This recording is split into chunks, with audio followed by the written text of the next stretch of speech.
Welcome, warriors and shield maidens, to VK Tales, your Skald, ready to take you on epic journeys through the icy fjords and blood-soaked battlefields of the Viking world. Before we begin, raise your mead horns and swear loyalty to our clan. Subscribe to the channel, tell us in the comments which village you're watching from, and raise your thumbs as a sign of approval to the gods, and click the like button. Now, settle in close to the fire, because the sun hung low on the horizon, casting long shadows across the excavation site. Gunnar wiped the sweat from his brow, his weathered hands caked with dirt and grime. He'd been digging for hours, driven by an inexplicable urge to uncover whatever lay buried beneath the ancient ruins near Darkshore. I stood nearby, notebook in hand, recording the day's findings. As the village chronicler, it was my duty to document every significant event, and something told me this dig would be one for the ages. "Anything yet, Gunnar?" I called out, trying to mask the weariness in my voice. He grunted, driving his shovel into the earth with renewed vigor. "Nothing yet, Eric, but I can feel it. We're close to something big." I nodded, though doubt gnawed at me. We'd been at this for weeks, and aside from a few pottery shards and rusted metal bits, we'd found nothing of real value. The village elders were growing impatient, muttering about wasted resources and foolish quests. As the light faded, I was about to suggest we call it a day when Gunnar's shovel struck something with a resounding clang. The sound echoed across the site, causing the handful of other workers to pause and look our way. "I've found something," Gunnar shouted, his voice trembling with excitement. He dropped to his knees, brushing away dirt with his bare hands. I rushed over, my heart pounding. As the dust cleared, I saw it. A small, intricately carved box, its surface gleaming despite centuries of burial. Gunnar's eyes widened as he lifted it from the earth. "By the gods," he whispered, "I've never seen anything like it." The box was no larger than a man's hand, made of a metal I couldn't identify. Strange symbols covered its surface, seeming to shift and change as the fading sunlight played across them. "What do you think it is?" I asked, leaning in for a closer look. Gunnar shook his head, a mixture of awe and trepidation on his face. "I'm not sure, but it's old. Older than anything we've ever found here." As he turned the box in his hands, his thumb brushed against a small protrusion. There was a soft click, and the lid sprang open. A collective gasp went up from the gathered workers. Inside the box lay an object that defied description. It seemed to be a small statuette, but its form was constantly changing, flowing from one shape to another like liquid metal. "Eric," Gunnar said, his voice barely above a whisper, "are you seeing this?" I nodded, unable to speak. The air around us seemed to shift, growing colder despite the warm summer evening. A chill ran down my spine, and I had the sudden, overwhelming urge to tell Gunnar to close the box, to rebury it and forget we'd ever found it. Before I could voice my concerns, Gunnar reached into the box and pulled out the artifact. As soon as his fingers touched it, a visible shudder ran through him. "Gunnar, are you all right?" I asked, reaching out to steady him. He blinked, shaking his head as if to clear it. "I'm fine. It's just..." For a moment I thought I heard voices. One of the other workers, a young man named Sven, stepped forward. "We should take it to the village elders. They'll know what to do with it." Gunnar nodded, carefully wrapping the artifact in a cloth before placing it back in the box. "Eric, you're the fastest runner. Go ahead and let the elders know what we've found. We'll be right behind you." I hesitated, reluctant to leave the site. "Are you sure? Maybe we should..." "Go, Eric," Gunnar interrupted, his tone brooking no argument. "This is too important to wait." With a final glance at the box, I turned and began the run back to Darkshore. As I crested the hill overlooking our village, I paused to catch my breath. The sun had fully set now, and the first stars were appearing in the twilight sky. Darkshore lay before me, a collection of sturdy wooden buildings nestled against the forest's edge. Smoke rose from chimneys, and I could hear the distant laughter of children being called in for supper. It all looked so normal, so peaceful, Yet as I stood there, I couldn't shake the feeling that everything was about to change. I made my way to the village hall, where I knew the elders would be finishing their evening meal. As I burst through the doors, conversation ceased, all eyes turning to me. Eric, Elder Magna, the head of our council, rose to her feet. What's happened? Between gasps for air, I managed to explain about the artifact. The elders listened in silence, their expressions growing more concerned with each word. And you say Gunnar touched this object? Elder Bjorn asked, his bushy eyebrows furrowed. I nodded. Yes, he took it out of the box. He said he heard voices when he touched it. The elders exchanged meaningful glances. Elder Magna opened her mouth to speak, but was interrupted by a commotion outside. The doors flew open, and Gunnar strode in, the box clutched tightly to his chest. The rest of the excavation team followed, their faces a mix of excitement and unease. Elders, Gunnar announced, his voice ringing with pride. I present to you a discovery that will change everything for Darkshore. He placed the box on the table and opened it with a flourish. The strange shifting artifact seemed to glow in the firelight, casting dancing shadows on the walls. Elder Magna leaned forward, her eyes narrowing. Gunnar, do you have any idea what this is? He shook his head. No, but I can feel its power. Think of what this could mean for our village. We could... Enough! Elder Bjorn's voice cracked like a whip. Gunnar, you fool. Do you not recognize the symbols on that box? They're warnings, ancient warnings about meddling with forces beyond our understanding. Gunnar's face fell. But we finally found something of value. Something that could put Darkshore on the map. Elder Magnus sighed, suddenly looking every one of her 70 years. At what cost, Gunnar? Some things are better left buried. As they argued, I found my attention drawn to the artifact.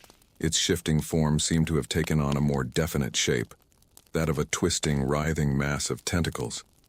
And as I stared, I could have sworn I heard a faint whisper, words in a language I didn't understand but that filled me with an inexplicable dread. We need to study it, Gunnar was saying. Learn its secrets before we decide what to do. Elder Bjorn slammed his fist on the table. Absolutely not. It needs to be reburied immediately, with the proper rituals to bind it. Their voices faded into the background as I continued to gaze at the artifact. The whispers grew louder, and I felt an overwhelming urge to reach out and touch it, to let its power flow through me. A hand on my shoulder broke the spell. I turned to find Elder Magna looking at me with concern. Eric, are you all right? I blinked, realizing I had taken a step towards the table without even being aware of it. I'm fine. Just tired, I suppose. She nodded, though her eyes remained troubled. Go home, Eric. Get some rest. We'll deal with this in the morning. As I made my way back to my small house on the outskirts of the village, the events of the day played over and over in my mind. The discovery, the strange artifact, the whispers. It all felt like a dream, yet I knew it was all too real. That night I tossed and turned, plagued by nightmares of shadowy figures and whispered curses. In my dreams, I saw Darkshore consumed by darkness, its people twisted into monstrous forms. And always, at the center of it all, was that strange, shifting artifact, pulsing with malevolent energy. I woke with a start, covered in cold sweat. For a moment, I thought I was still dreaming. The sound of screams filled the air, breaking the usual quiet of our village nights. As I stumbled to my window, my blood ran cold. In the distance, I could see flames rising from one of the houses near the village center. More screams echoed through the night, accompanied by sounds I couldn't or didn't want to identify. Whatever we had unleashed, it was clear that this was only the beginning. Darkshore would never be the same, and I feared that by the time we understood the true nature of our discovery, it would be too late for us all.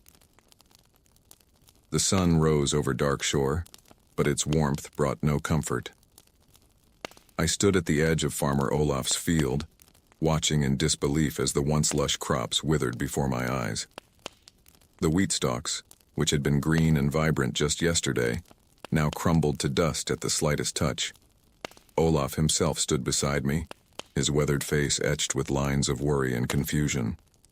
"I don't understand, Eric," he said, his voice barely above a whisper.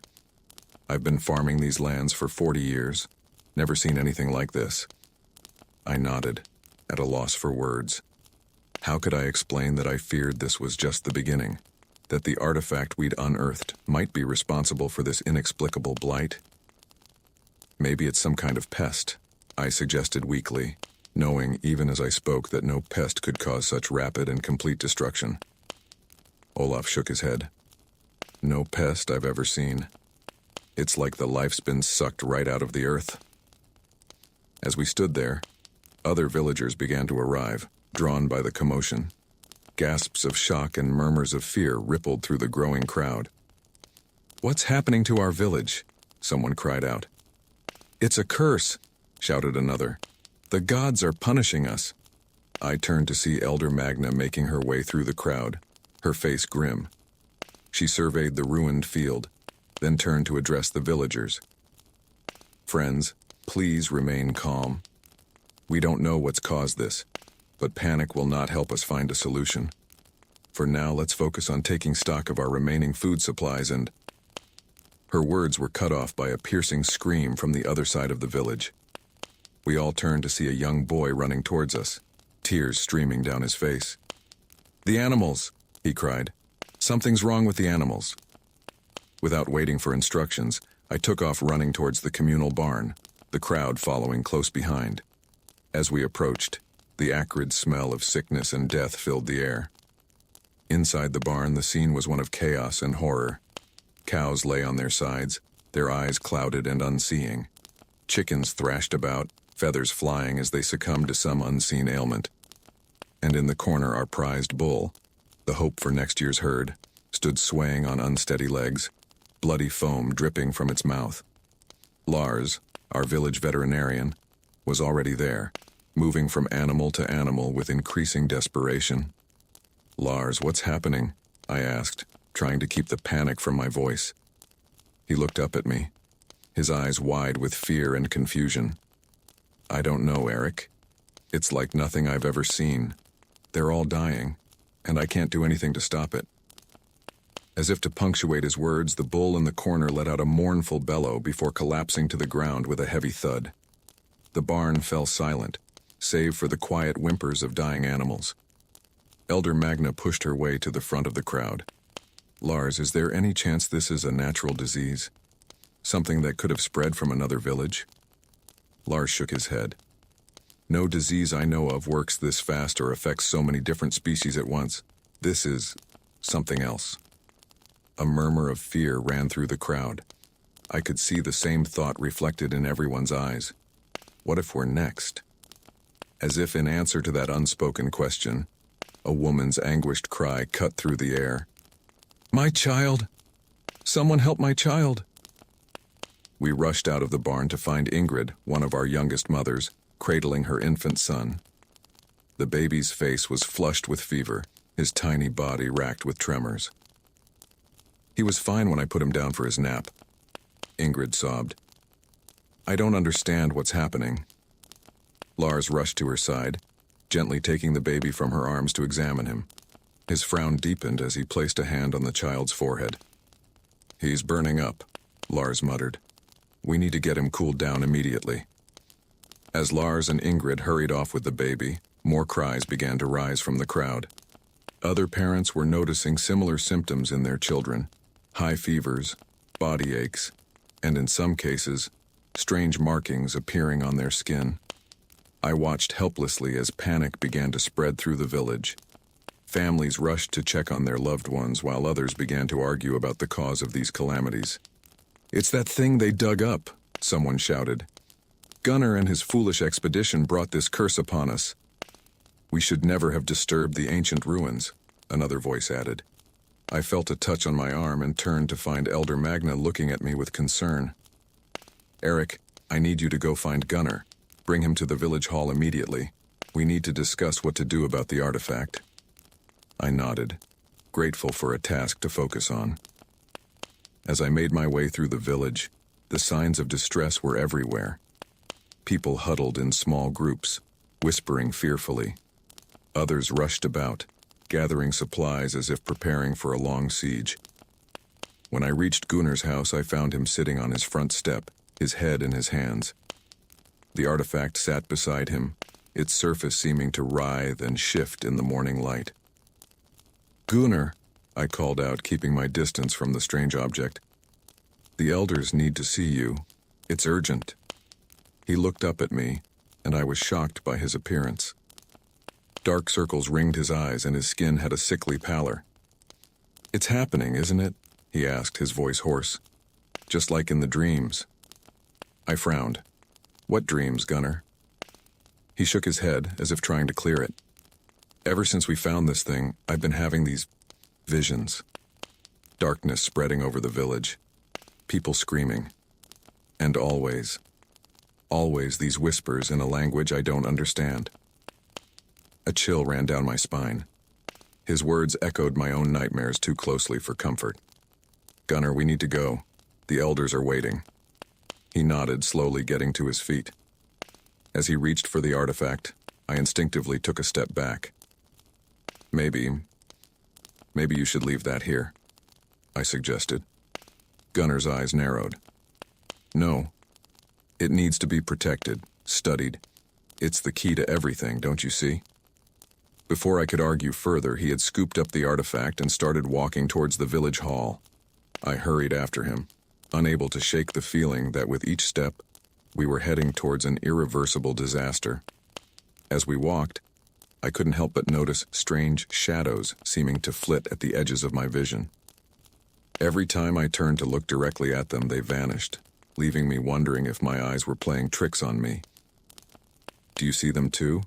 Gunnar asked quietly, noticing my darting glances. I hesitated before answering. "The shadows?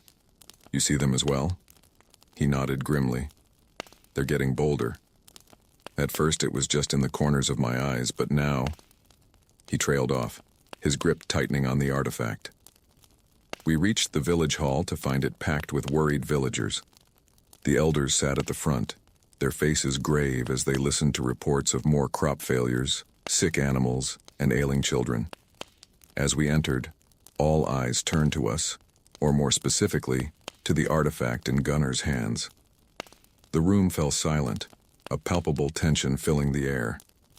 Elder Magnus stood, her voice carrying clearly through the hall. "Gunnar, Eric, thank you for coming. In light of recent events, we need to discuss the fate of this object you've discovered." Gunnar stepped forward, holding the artifact protectively. "Elders, I know things look bad, but we can't jump to conclusions.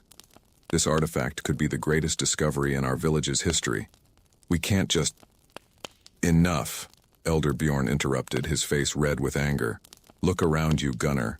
Our crops are dying, our animals are sick, our children are falling ill. And it all started the day you brought that cursed thing into our village." Murmurs of agreement rippled through the crowd. I could see fear and anger building in their eyes, all of it directed at Gunnar and the artifact he held. "We should destroy it," someone called out. "Throw it into the sea!" "No!" Gunnar shouted, backing away. "You don't understand, it's trying to communicate with us. If we could just learn to use its power..." His words were drowned out by the rising voices of the crowd. People began to press forward, reaching for the artifact. Gunnar clutched it tighter, his eyes wild with a mixture of fear and something else, something that looked disturbingly like reverence. As the situation threatened to spiral out of control, a piercing scream cut through the chaos. We all turned to see Sigrid, one of our wisest young women, standing in the doorway. Her eyes were wide, fixed on the artifact in Gunnar's hands. "Stop," she cried out. "Can't you feel it? That thing is evil. It's cursed. If we don't return it to where it came from, it will destroy us all." Her words hung in the air, bringing a momentary hush to the room. I looked at Gunnar, expecting to see denial on his face. Instead, I saw conflict, as if part of him recognized the truth in Sigrid's words. As I watched, the artifact in his hands seemed to pulse, emitting a faint glow that only I and a few others seemed to notice. And in that moment, I knew with chilling certainty that our ordeal was far from over. Whatever power lay within that ancient object, it had awakened, and Darkshore would never be the same again. The village hall hummed with tension as Sigrid stood before us, her eyes blazing with an intensity I'd never seen before. The crowd parted as she walked towards Gunnar, who still clutched the artifact protectively to his chest. "Sigrid," Elder Magna said, her voice measured but strained. "What do you mean by cursed? What do you know about this object?" Sigrid took a deep breath, her gaze sweeping across the assembled villagers before settling on the artifact. "I've been having dreams," she began, her voice barely above a whisper. "Terrible dreams of darkness and destruction, and always, at the center of it all, was that thing." Gunnar scoffed, though I noticed his grip on the artifact tightened. "Dreams? We're supposed to make decisions based on your nightmares?"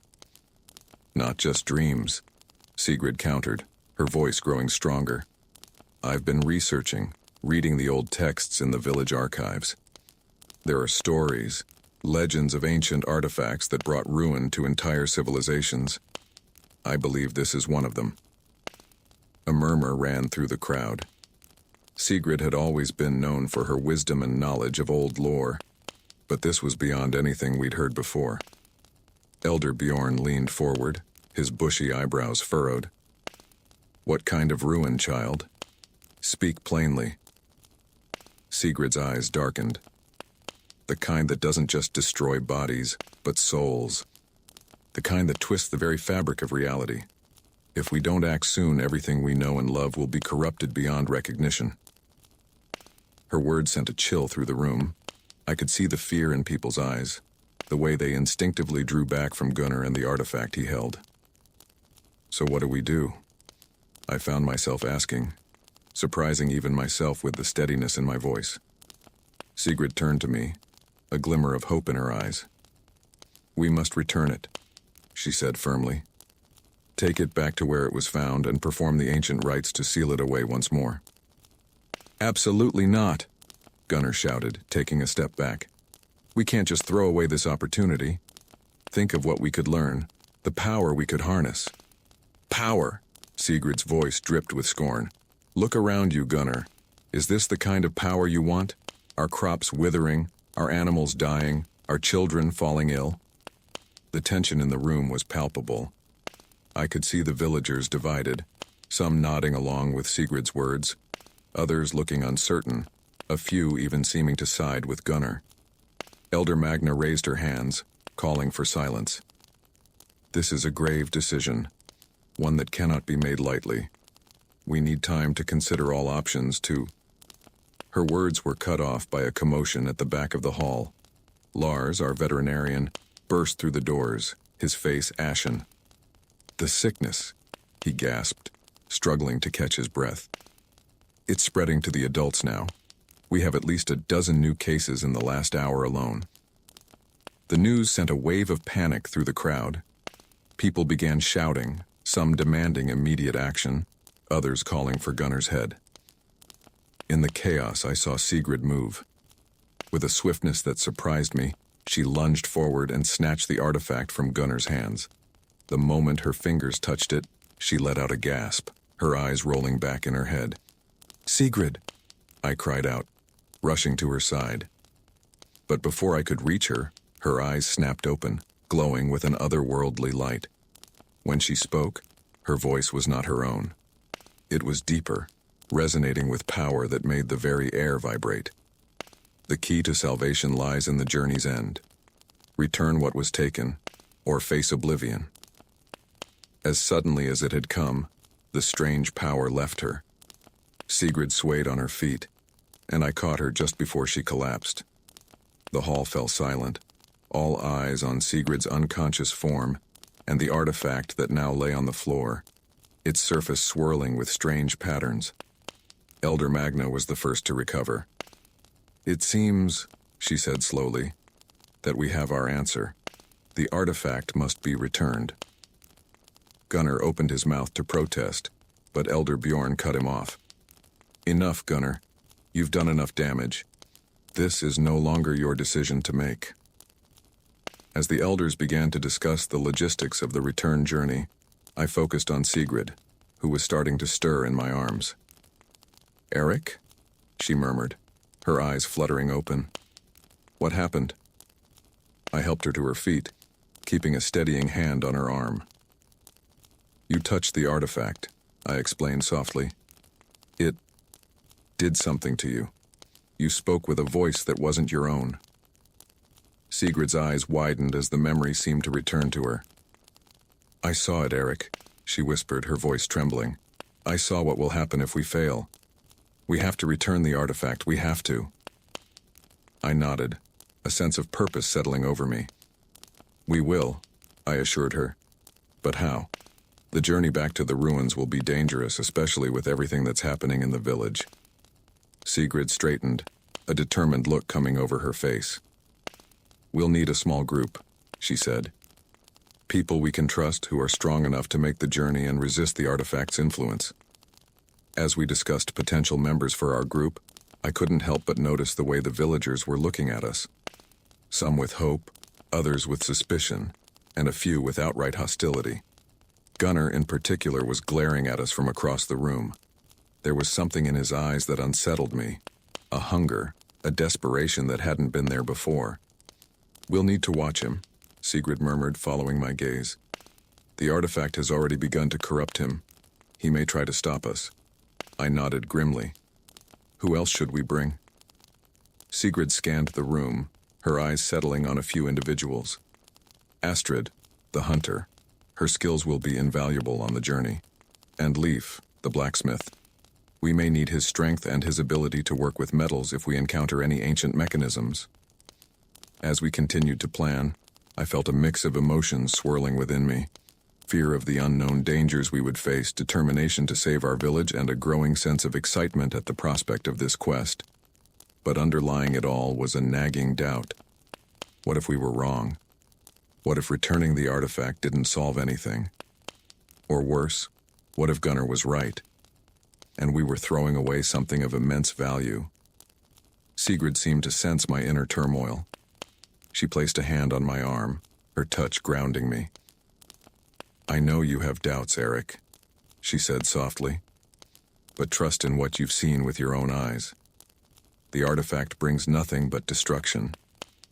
We must do this, not just for our village, but for the world." I took a deep breath, steeling myself. "You're right," I said. "When do we leave?"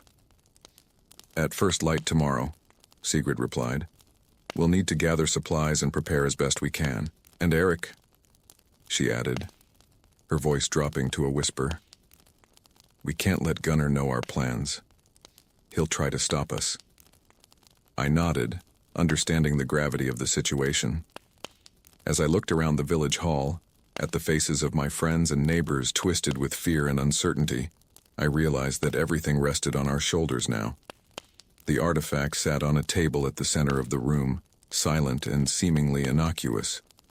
But as I watched, I could have sworn I saw shadows dancing across its surface, hinting at the malevolent power contained within.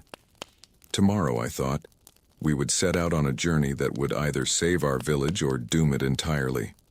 And as the sun set on Darkshore, casting long shadows across our troubled home, I couldn't shake the feeling that no matter what happened, nothing would ever be the same again. The pre-dawn air was crisp and heavy with mist as our small group gathered at the edge of Darkshore. Sigrid stood at the forefront, her face set with determination as she carefully wrapped the artifact in layers of protective cloth. Astrid, our skilled hunter, checked and double-checked her bow and quiver, while Leif, the village blacksmith, shouldered a pack filled with tools and supplies. I felt the weight of responsibility settle on my shoulders as I looked at my companions. We were Darkshore's last hope, and the gravity of our mission was not lost on any of us. "Is everyone ready?" Sigrid asked, her voice barely above a whisper. We nodded silently, each lost in our own thoughts. As we prepared to set out, a voice called out from the shadows. "Wait!" We turned to see Elder Magna approaching, her ancient frame silhouetted against the slowly lightening sky. Elder Magna, I said, stepping forward. We didn't expect to see you here. She waved away my words, her eyes fixed on the bundle in Sigrid's arms. I couldn't let you leave without a proper blessing, she said. The journey ahead will be perilous, more so than you can imagine. Sigrid bowed her head. We understand the risks, Elder, but we must try. Elder Magna nodded, her eyes filled with a mixture of pride and sorrow. I know, child. I only wish it hadn't come to this. She raised her gnarled hands, speaking words in an ancient tongue that sent shivers down my spine. As she finished, I felt a warmth spread through my body, as if an invisible shield had been placed around us. Go now, Elder Magna said, her voice heavy with emotion. And may the gods watch over you all. With one last look at our village, we set out, the first rays of sunlight just beginning to peek over the horizon. The weight of our task seemed to press down on us, making each step feel like a monumental effort. As we entered the forest that bordered Darkshore, the trees seemed to close in around us, their branches reaching out like grasping fingers. I started at every snapping twig, every rustle in the underbrush, sure we were being followed.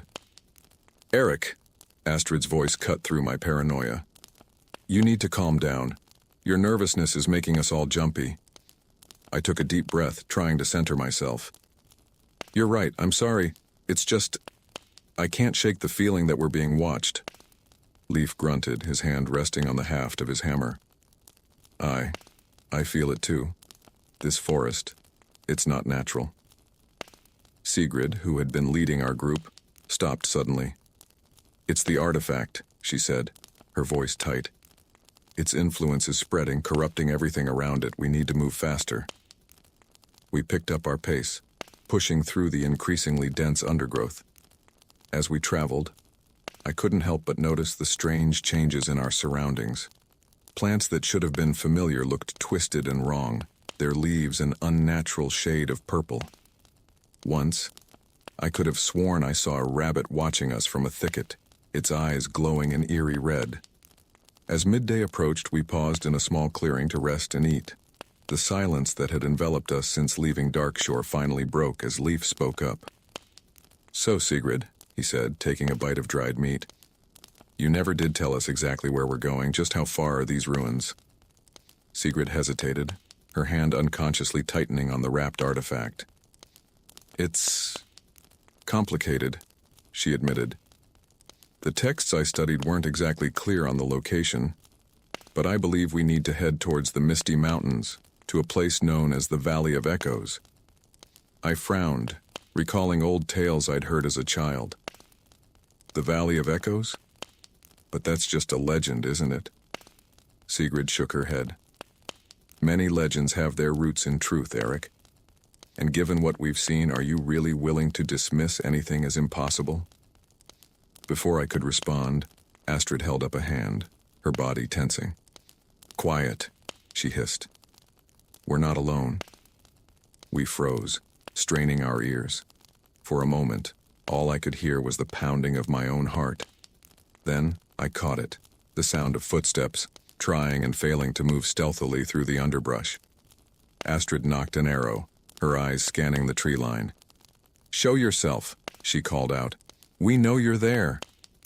For a tense moment, nothing happened. Then, with a rustle of leaves, a figure stumbled into our clearing. My jaw dropped as I recognized him. Gunnar? I gasped.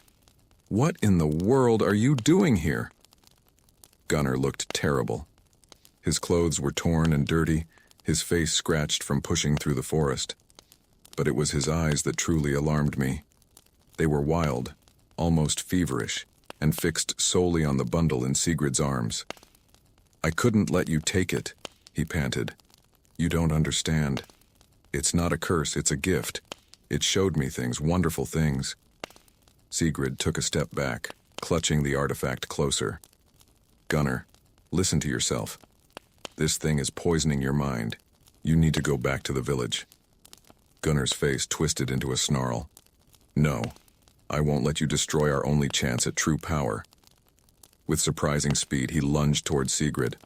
Leif reacted instantly, intercepting Gunnar and pinning him to the ground. "That's enough," he roared. "Snap out of it, man." As Gunnar struggled against Leif's grip, I saw something that made my blood run cold. Dark veins were spreading across Gunnar's skin, pulsing with an unnatural light. "Sigrid," I called out, my voice shaking. "What's happening to him?" Sigrid's face was grim as she examined Gunnar. "The artifact's corruption," she said softly. "It's progressed further than I feared. We can't take him with us, but we can't send him back to the village either. He's too dangerous." "So what do we do?" Astrid asked, her arrow still trained on Gunnar. Sigrid closed her eyes, taking a deep breath. When she opened them, I saw a resolve that sent a chill down my spine. "We have no choice," she said. "We'll have to bind him and leave him here." Gunnar's struggles increased as he heard this. "No, you can't do this. I need it. I need the power." As we worked to restrain Gunnar using rope from our supplies, I couldn't help but wonder, was this our fate too? Would the artifact's influence eventually corrupt us all? With Gunnar securely tied to a tree, we gathered our things to move on. I cast one last look at our former friend, my heart heavy. His eyes, once filled with kindness and curiosity, now held nothing but manic desperation. "I'm sorry, Gunnar," I said softly. I hope we can find a way to help you when this is all over."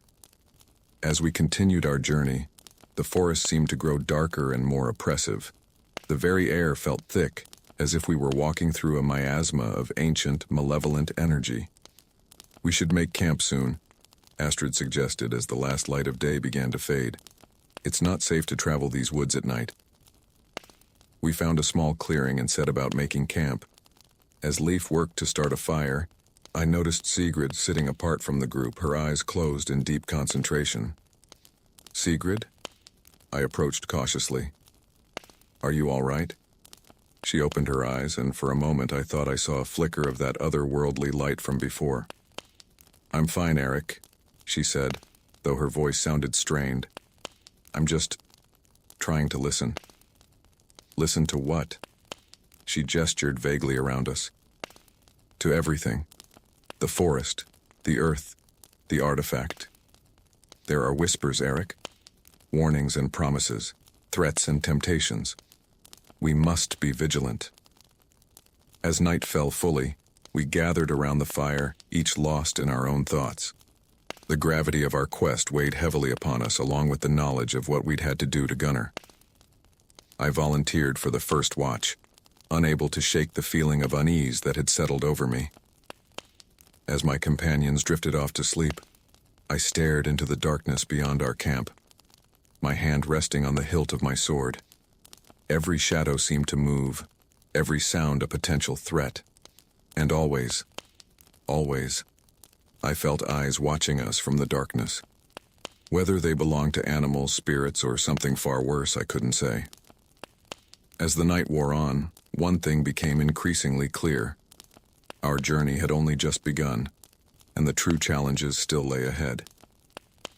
Whatever dark forces were at play, whatever ancient powers we were meddling with, I knew that by the time our quest was over, we would all be changed.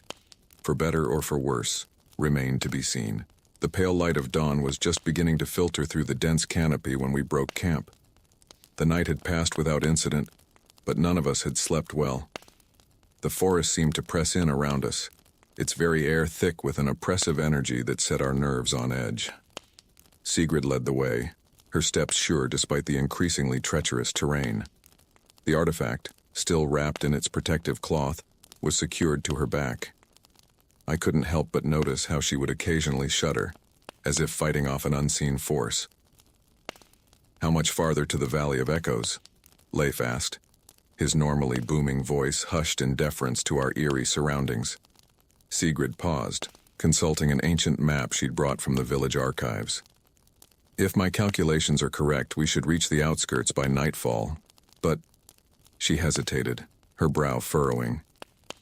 "But what?" Astrid prompted, her keen eyes scanning the forest around us. "The landscape doesn't quite match the map," Sigrid admitted. "It's as if the very land is shifting around us." A chill ran down my spine at her words. Is that even possible? Sigrid's eyes met mine, and I saw a flicker of fear in them. With the power this artifact holds, I'm beginning to think anything is possible. We pressed on, the terrain growing steeper and more treacherous with each passing hour. The trees here were ancient, their gnarled trunks twisted into shapes that seemed almost human in their agony. More than once I could have sworn I heard whispers carried on the wind, speaking in a language that made my skin crawl. It was nearing midday when disaster struck. We were navigating a particularly narrow path along a steep incline when the ground beneath our feet suddenly gave way. "Look out!" I cried, but it was too late. The earth crumbled, sending us tumbling down into darkness. I scrambled backwards as the ground beneath us gave way, plunging us into an underground cavern. The fall seemed to last an eternity, a chaotic tumble of limbs and earth. When we finally came to a stop, I found myself lying on my back, staring up at a small patch of sky visible through the hole we'd fallen through. "Is everyone all right?" I called out, my voice echoing strangely in the cavern. Groans and affirmations sounded from around me as my eyes adjusted to the dim light. Astrid was already on her feet, her bow at the ready as she scanned our new surroundings. Leif was helping Sigrid to her feet, both of them looking shaken but unharmed. "The artifact?" I asked, a note of panic in my voice.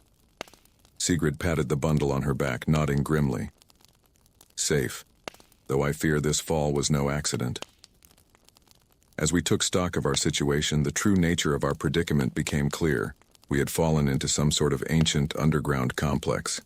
Tunnels branched off in all directions, their walls adorned with strange, glowing symbols. "What is this place?" Leif wondered aloud, his voice hushed with awe. Sigrid approached one of the walls, her fingers tracing the glowing symbols. "It's old," she murmured.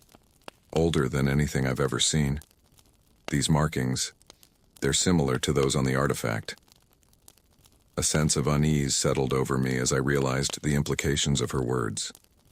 "You mean, this place might be connected to whatever created the artifact?" Sigrid nodded slowly. "It's possible. And if that's the case, we may find answers here, or dangers beyond our imagining." With the way back to the surface blocked by the cave-in, we had no choice but to press forward. Sigrid took the lead, using her knowledge of ancient languages to try and decipher the markings on the walls as we went. My heart raced as we navigated the maze-like tunnels, the walls seeming to shift around us. More than once, I could have sworn we passed the same intersection, only to find the tunnels leading off in completely different directions. "This doesn't make sense," Astrid growled in frustration after what felt like hours of wandering. "We should have reached the other side of this complex by now." Leif nodded in agreement, his large frame tense with unease. It's as if the tunnels themselves are moving, playing tricks on us." Sigrid stopped suddenly, her hand flying to her head as if in pain. "It's the artifact," she gasped. "It's reacting to this place. I can feel it trying to guide us." I reached out to steady her, alarmed by the pallor of her skin. "Guide us where? Can we trust it?" She shook her head, clearly conflicted. "I don't know. But I'm not sure we have a choice. We're lost, and our supplies won't last forever down here." With great reluctance, we agreed to let Sigrid follow the artifact's pull. The sensation of wrongness grew stronger with each turn, the air becoming thick and oppressive. Strange whispers echoed through the tunnels, just on the edge of comprehension. Finally, we emerged into a vast chamber. At its center stood a narrow stone bridge, spanning a chasm so deep I couldn't see the bottom. On the other side, barely visible in the dim light, was what appeared to be a doorway. "That must be the way out," Astrid said, her voice tight with a mixture of relief and apprehension. But as we approached the bridge, the whispers grew louder, coalescing into a chorus of inhuman voices that seemed to come from the very air around us. "Turn back," they hissed. "This path is not for mortal feet. The secrets beyond are not meant for your kind." Leif's face paled. "By the gods, what is that?" Sigrid's eyes were wide, her knuckles white as she clutched the wrapped artifact. Guardians, she whispered. Ancient spirits set to protect this place. We need to cross. It's the only way forward. I swallowed hard, eyeing the narrow bridge and the unfathomable depths below. Are you sure about this, Sigrid? Maybe we should try to find another way.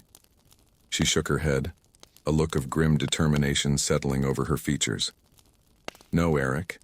This is the path we must take. The artifact, it's pulling me towards that doorway. Whatever lies beyond, it's crucial to our quest. With no other options, we began our treacherous crossing. The bridge was barely wide enough for single file, its surface smooth and slick with some unknown substance. The abyss below echoed with inhuman whispers, promises of power and threats of eternal torment, intermingling in a maddening cacophony. I held my breath as we crossed the narrow stone bridge, the abyss below echoing with inhuman whispers. Each step was a battle against vertigo and the growing certainty that we were trespassing in a realm not meant for mortal kind. Halfway across, Astrid, who was bringing up the rear, suddenly cried out, "Something's coming from below!" I turned, my heart leaping into my throat as I saw dark, smoky tendrils rising from the depths. They writhed and twisted, reaching for us with malevolent intent. "Run!" Sigrid shouted, abandoning caution and sprinting for the far side.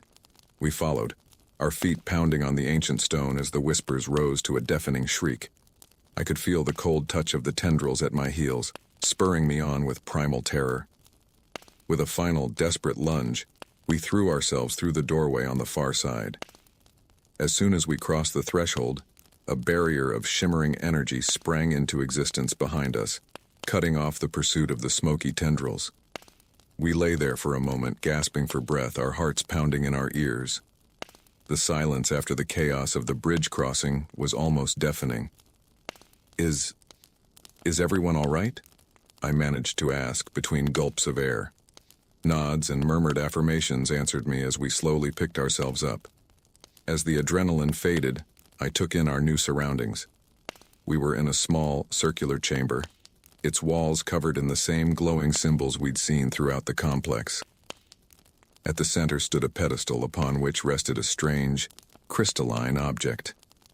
Sigrid approached it cautiously, her eyes wide with wonder. This is incredible," she breathed. "It's some kind of key, I think, part of an ancient locking mechanism." Leif frowned, his hand resting on the haft of his hammer. "A key to what?" Sigrid shook her head. "I'm not sure, but it's connected to the artifact somehow. I can feel it." As she reached out to touch the crystal, I felt a sudden surge of apprehension. "Sigrid, wait." But it was too late. As soon as her fingers made contact with the crystal, a pulse of energy surged through the room. The glowing symbols on the walls flared brightly, and I heard the grinding of ancient machinery coming to life. The floor beneath us shuddered, and then, with a lurch that sent us all stumbling, the entire chamber began to rise. "What's happening?" Astrid cried out, struggling to keep her footing. Sigrid's eyes were wide with a mixture of fear and excitement. "It's an elevator of sorts. We're ascending." As we climbed higher and higher, I couldn't shake the feeling that we were approaching something momentous. Whether it was salvation or doom, I couldn't say. But one thing was certain. Our quest had taken a turn into realms beyond our wildest imaginings, and there was no going back now. The chamber continued to rise, the grinding of ancient gears filling the air. Through small gaps in the walls, I caught glimpses of the cavern we were leaving behind, its vastness only now becoming apparent. After what felt like an eternity, the chamber slowed to a stop with a final resounding clang. For a moment, we all stood frozen, unsure of what to expect. Then, with a hiss of escaping air, a section of the wall slid open, revealing a sight that took my breath away. As we emerged from the chamber, we found ourselves standing on a ledge high above a vast underground cavern. Far below, I could see the glimmer of an underground lake, its surface as still as a mirror, and rising from its shores was a sight that defied belief. A massive, ancient city, its spires and domes glowing with the same ethereal light we'd seen in the tunnels. "By all the gods," Leif whispered, his voice filled with awe. Sigrid stepped forward, her eyes wide as she took in the impossible vista before us. "The lost city of Ithoria," she breathed. "I thought it was just a legend." As we stood there, overwhelmed by the magnitude of our discovery, I couldn't help but feel a mix of emotions. Wonder at the ancient marvels before us, fear of the unknown dangers we would surely face, and a growing sense that we were part of something far greater than we could have ever imagined. "What now?" I asked, my voice barely above a whisper. Sigrid turned to us, her face set with determination. "Now," she said, "we find the answers we seek. And perhaps, if we're lucky, the means to save our village and stop whatever dark force this artifact has awakened." With one last look at the breathtaking view before us, we began our descent into the lost city of Ithoria, each step taking us deeper into a mystery that had lain hidden for millennia. Whatever challenges lay ahead, I knew that this was only the beginning of our true quest. As we made our way down the winding path towards the city, I couldn't shake the feeling that we were being watched. The weight of ancient eyes seemed to press down upon us, judging our every move. I only hoped we would prove worthy of the trials that surely lay ahead. The lost city of Ithoria sprawled before us, a maze of gleaming spires and crumbling ruins. As we made our way through the ancient streets, I couldn't shake the feeling that we were trespassing in a realm not meant for mortal eyes. The air was thick with an otherworldly energy that made the hairs on the back of my neck stand on end. Sigrid led the way, her eyes darting from building to building, drinking in the impossible architecture and strange symbols that covered every surface. The artifact, still securely wrapped, seemed to pulse with increased energy the deeper we ventured into the city. "This is incredible," Astrid murmured, her usual stoic demeanor cracking in the face of such wonder.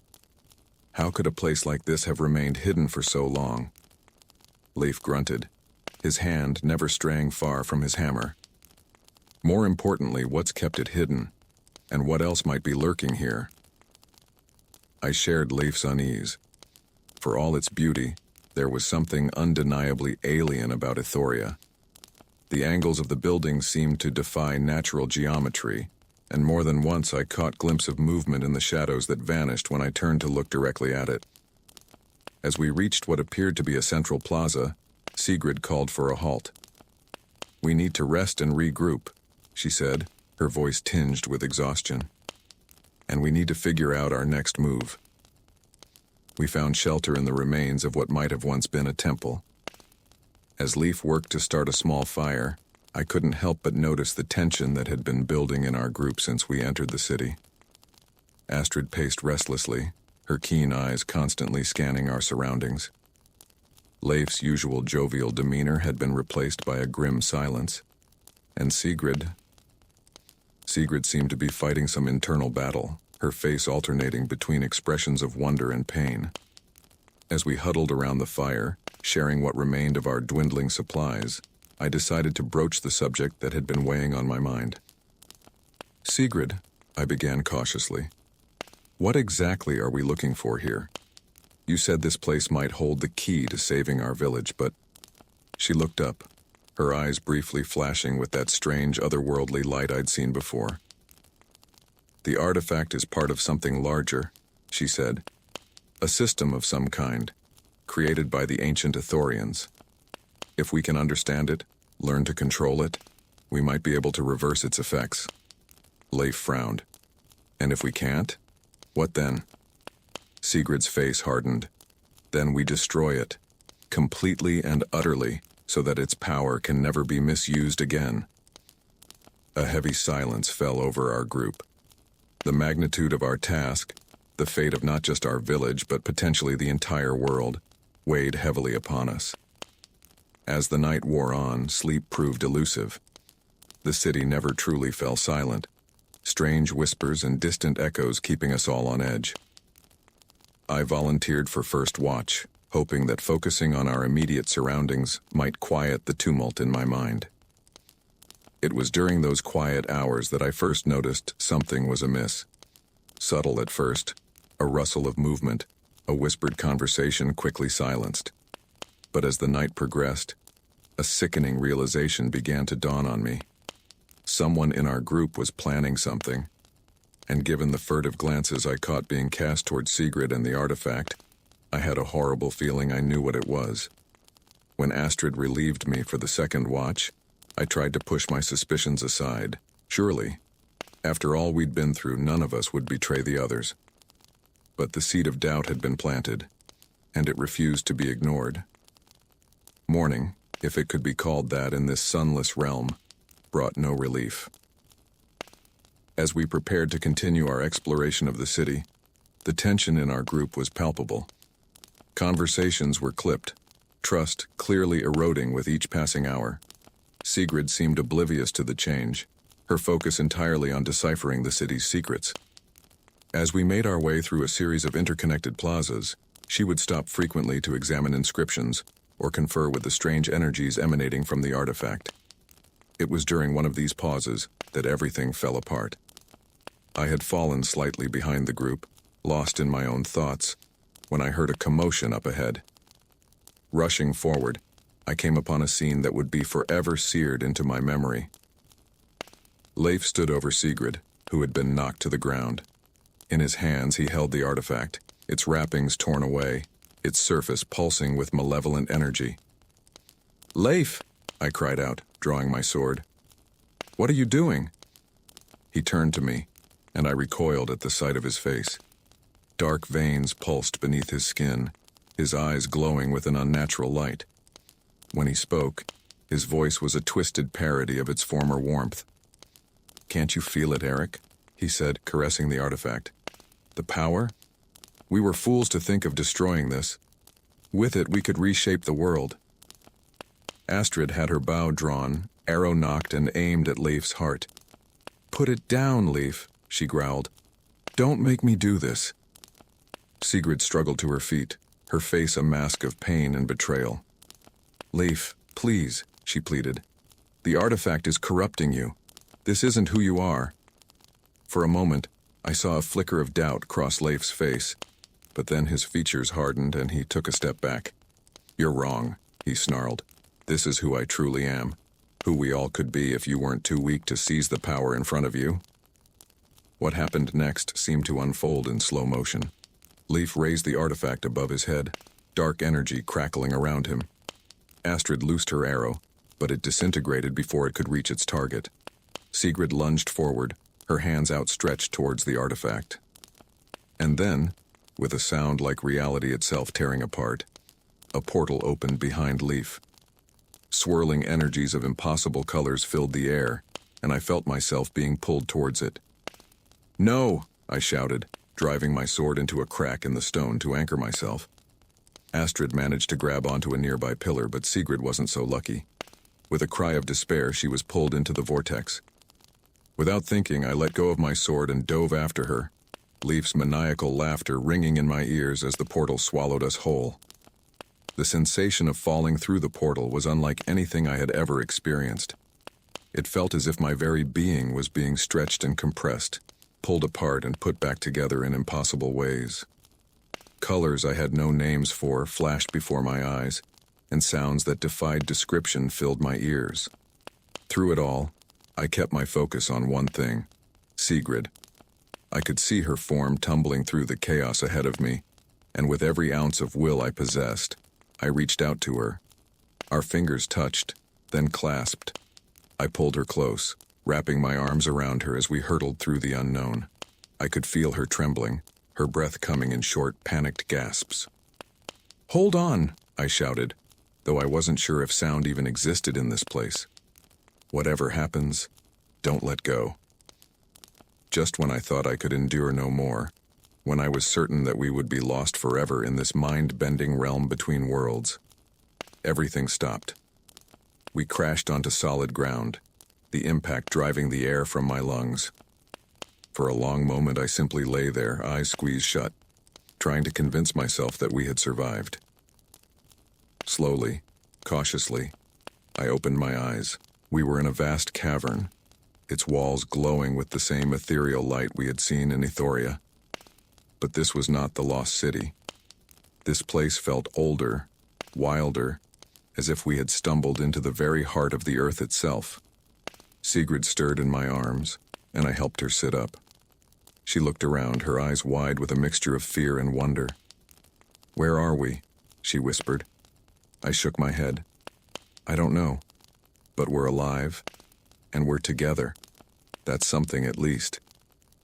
As we took stock of our situation, the full weight of what had happened began to sink in.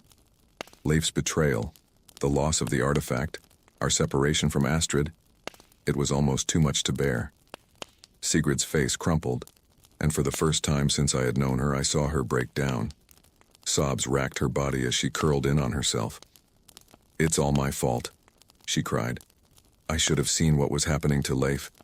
I should have been more careful with the artifact, and now everything is lost." I pulled her close, offering what comfort I could. "It's not your fault, Sigrid. None of us saw this coming. And nothing is lost, not yet. We're still here, we're still fighting." She looked up at me, her eyes red-rimmed but filled with a fierce determination. "You're right," she said, wiping away her tears. "We can't give up now. Our village, our world, they're all counting on us." As we got to our feet, preparing to explore our new surroundings, I couldn't help but feel a mix of emotions. Fear of the unknown challenges that lay ahead, anger at Leif's betrayal, worry for Astrid's fate.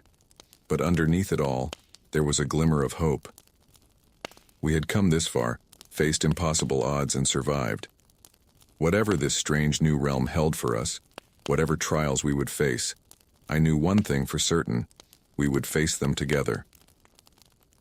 As we set off into the glowing cavern, I sent up a silent prayer to whatever powers might be listening, for strength, for guidance, and for the chance to make things right. Our journey was far from over. In fact, I had a feeling it was only just beginning. The glow of the cavern walls pulsed softly, almost like a heartbeat, as Sigrid and I made our way deeper into the unknown realm. The air was thick with an ancient power that seemed to seep into our very bones. Each step felt heavier than the last, as if the earth itself was reluctant to let us pass. "Do you have any idea where we are?" I asked Sigrid, my voice barely above a whisper. The silence of this place felt almost sacred, and I was loath to disturb it. Sigrid shook her head, her eyes darting from one glowing inscription to another. "I've never seen anything like this in any of the ancient texts," she admitted. "But there's something familiar about the energy here. It reminds me of the artifact." As we ventured further, the cavern opened up into a vast chamber. Massive crystal formations jutted from the floor and ceiling, each pulsing with its own internal light. At the center of the chamber stood an imposing structure, a towering obelisk of black stone, covered in intricate glyphs that seemed to shift and change as we watched. "By the gods," Sigrid breathed, her eyes wide with wonder. "Eric, I think this might be the source." "The source?" I echoed, a chill running down my spine. "You mean—" She nodded, her face a mixture of excitement and trepidation. "The origin of the artifact's power, the heart of whatever ancient magic we've stumbled into." As we approached the obelisk, the air around us seemed to thicken. The glyphs on its surface began to glow more intensely, and I could have sworn I heard whispers on the edge of my hearing, countless voices speaking in languages long forgotten. Sigrid reached out, her hand hovering inches from the obelisk's surface. "If we can understand this, we might be able to counteract the artifact's influence, maybe even find a way back to Astrid and stop Leif." Just as her fingers were about to make contact, a booming voice echoed through the chamber, causing us both to jump back in alarm. "Halt, trespassers!" We whirled around to see a figure emerging from the shadows. It was tall, easily twice the height of a man, with skin that looked like polished obsidian. Its eyes glowed with the same ethereal light as the crystals around us. "Who dares to enter the sanctum of ages?" the figure demanded, its voice resonating through the chamber. I stepped forward, placing myself between the entity and Sigrid. "We mean no harm," I said, trying to keep my voice steady. "We're seeking knowledge to save our people." The figure regarded us silently for a long moment, its glowing eyes seeming to peer into our very souls. Finally, it spoke again, its tone slightly less threatening. "I am Zareth, guardian of the sanctum. Your kind has not walked these halls in millennia. Speak quickly, mortals. Why have you come to this sacred place?" Sigrid stepped up beside me, her voice strong despite the fear I could see in her eyes. "An ancient artifact has been awakened in our world," she explained. "Its power is corrupting the land and the people. We seek a way to stop it." Zareth's eyes narrowed. "You speak of the Shard of Eternity," it said. "A fragment of the very power that fuels this realm. It was never meant to exist in your world." "Then help us," I pleaded. "Tell us how to destroy it, or contain its power." The Guardian shook its head, a sound like grinding stone accompanying the movement. "Destroy it? Foolish mortal, the shard cannot be destroyed. Its power is fundamental to the fabric of reality itself." My heart sank at these words, but Sigrid wasn't ready to give up. "There must be something we can do," she insisted. "Our friend has been corrupted by its influence. Our entire world is at risk."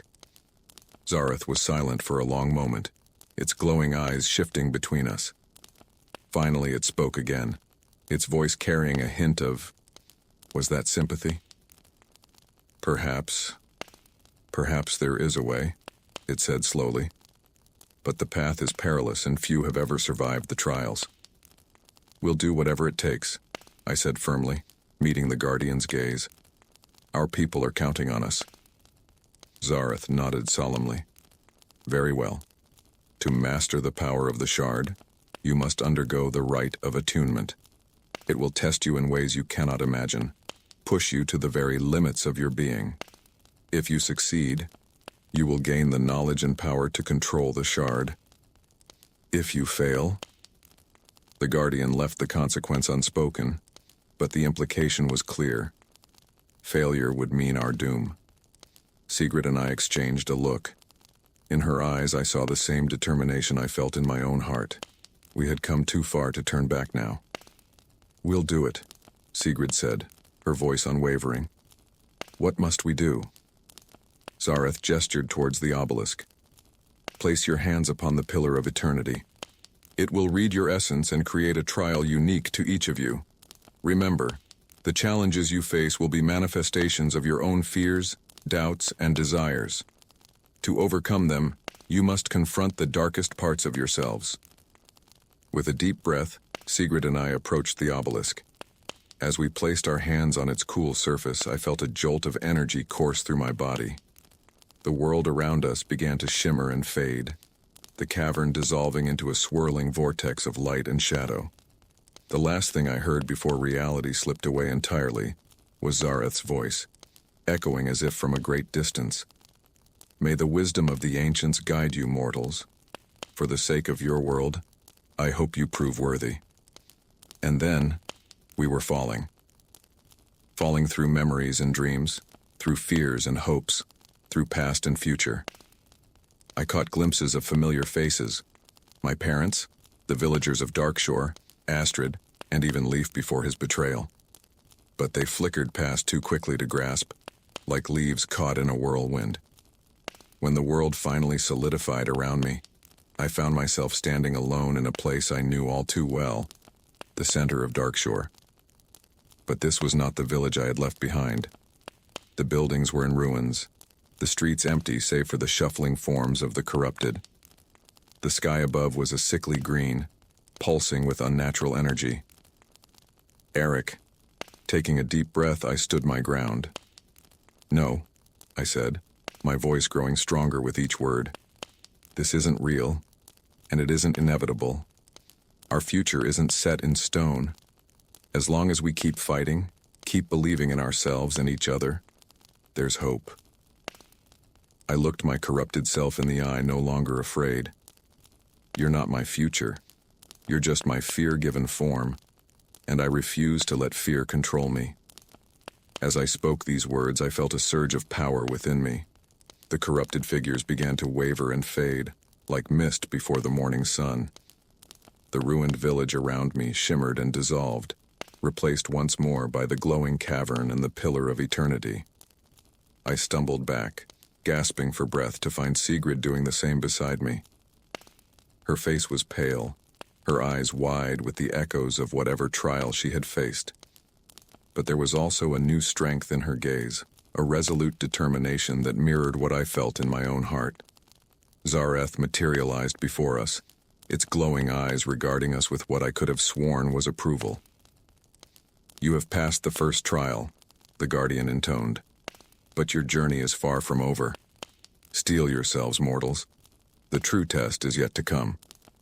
As Sigrid and I exchanged a look of mingled exhaustion and determination, I knew that whatever challenges lay ahead, we would face them together. We had confronted our deepest fears and emerged stronger for it. Now it was time to take the fight back to our world and reclaim our future from the darkness that threatened to consume it. The air in the cavern crackled with residual energy as Sigrid and I stood before Zareth, our bodies still trembling from the ordeal of the first trial. The Guardian's obsidian form seemed to shimmer in the pulsing light of the surrounding crystals, its glowing eyes fixed upon us with an intensity that was both awe-inspiring and terrifying. "You have proven yourselves worthy of proceeding," Zareth intoned, its voice echoing through the vast chamber.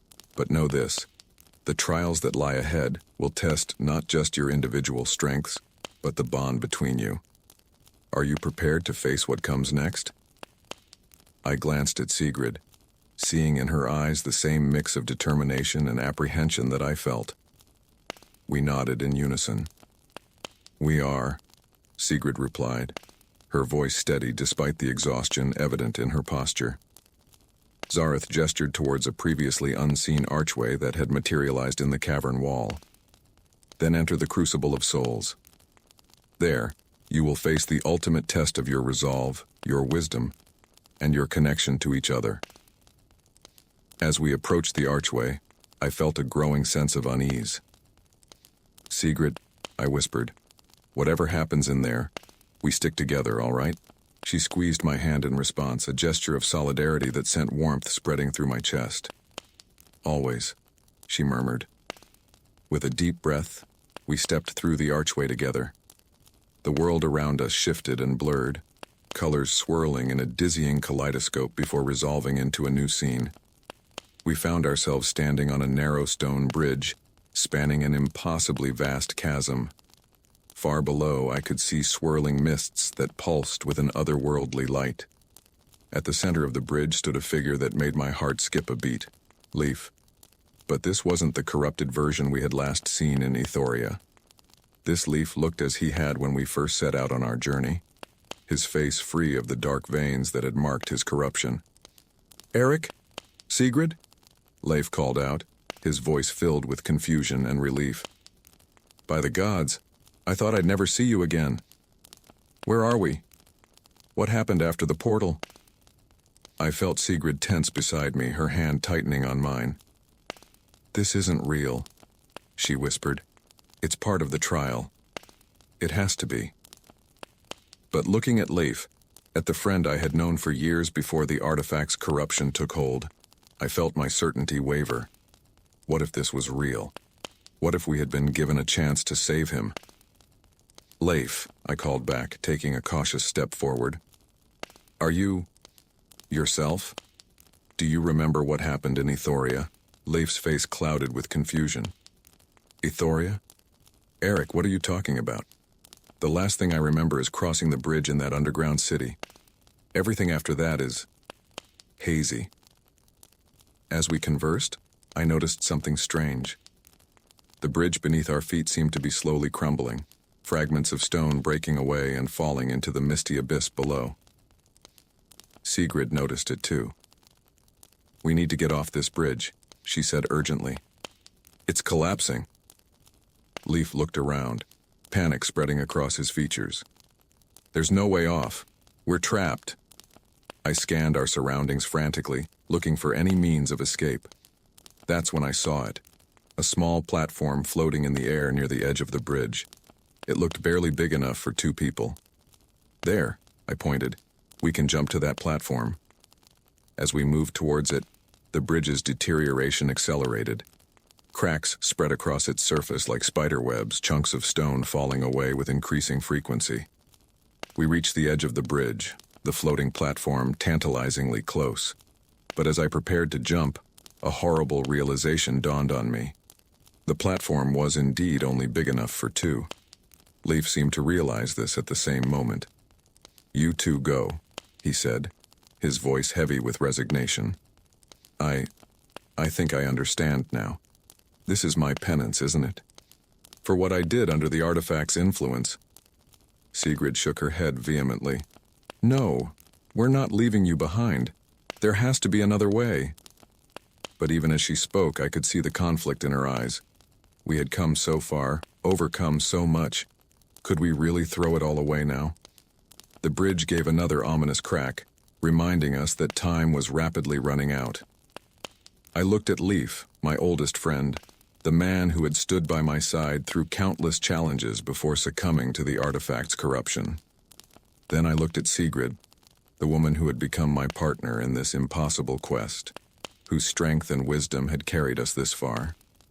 In that moment, I knew what I had to do. "Sigrid," I said, my voice tight with emotion, "you have to go. You're the one who understands the artifact, who can figure out how to stop it. The world needs you." Her eyes widened in shock. "Eric, no, I won't leave you."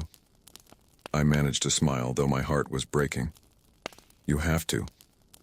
It's the only way to save everyone, our village, our world. I trust you, Sigrid. I believe in you." Tears welled up in her eyes as she realized the truth in my words. With a choked sob, she pulled me into a fierce embrace. "I'll find a way to come back for you," she whispered. "I promise." As she pulled away, I turned to Leif. "I'm sorry, my friend. For everything." Leif nodded, a sad smile on his face. "I understand, Eric, and I'm sorry too. For what it's worth, I'm glad I got to see you one last time as myself." With a final, anguished look, Sigrid leapt to the floating platform. As soon as her feet touched its surface, the bridge beneath Leif and me gave way entirely. As we fell, I closed my eyes, bracing for the impact. But instead of the cold embrace of the abyss, I felt a sudden shift in the air around me. When I opened my eyes, I found myself back in the cavern with the Pillar of Eternity. Leif was gone, and Sigrid stood beside me, her face streaked with tears. Zareth materialized before us, its glowing eyes seeming to hold a new depth of emotion. "You have passed the second trial," it said solemnly. "You have demonstrated the courage to make an impossible choice and the wisdom to recognize the greater good." I felt hollowed out, the emotional toll of the trial leaving me drained. "But I chose to sacrifice myself," I said, confusion coloring my voice. "How am I still here?" The Guardian's face remained impassive, but I sensed a note of approval in its voice.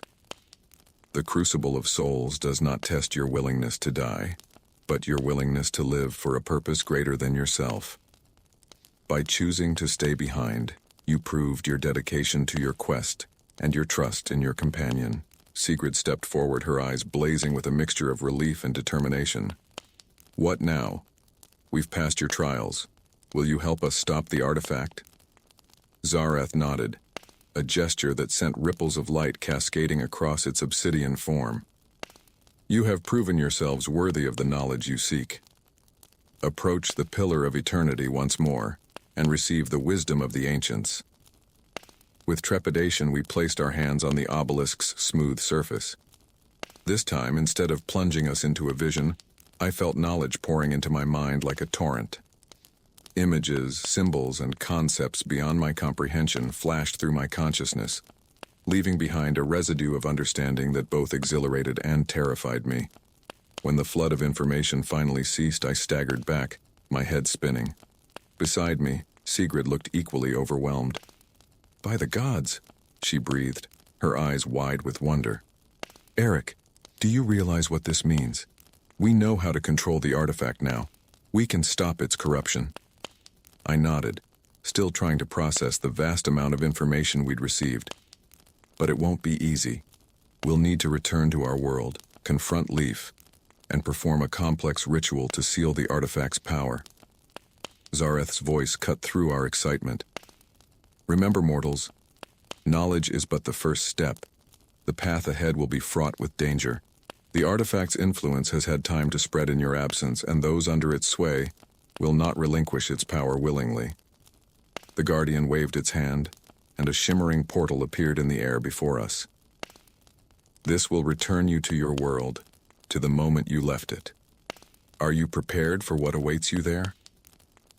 I looked at Sigrid, seeing in her eyes the same mix of determination and apprehension that I felt.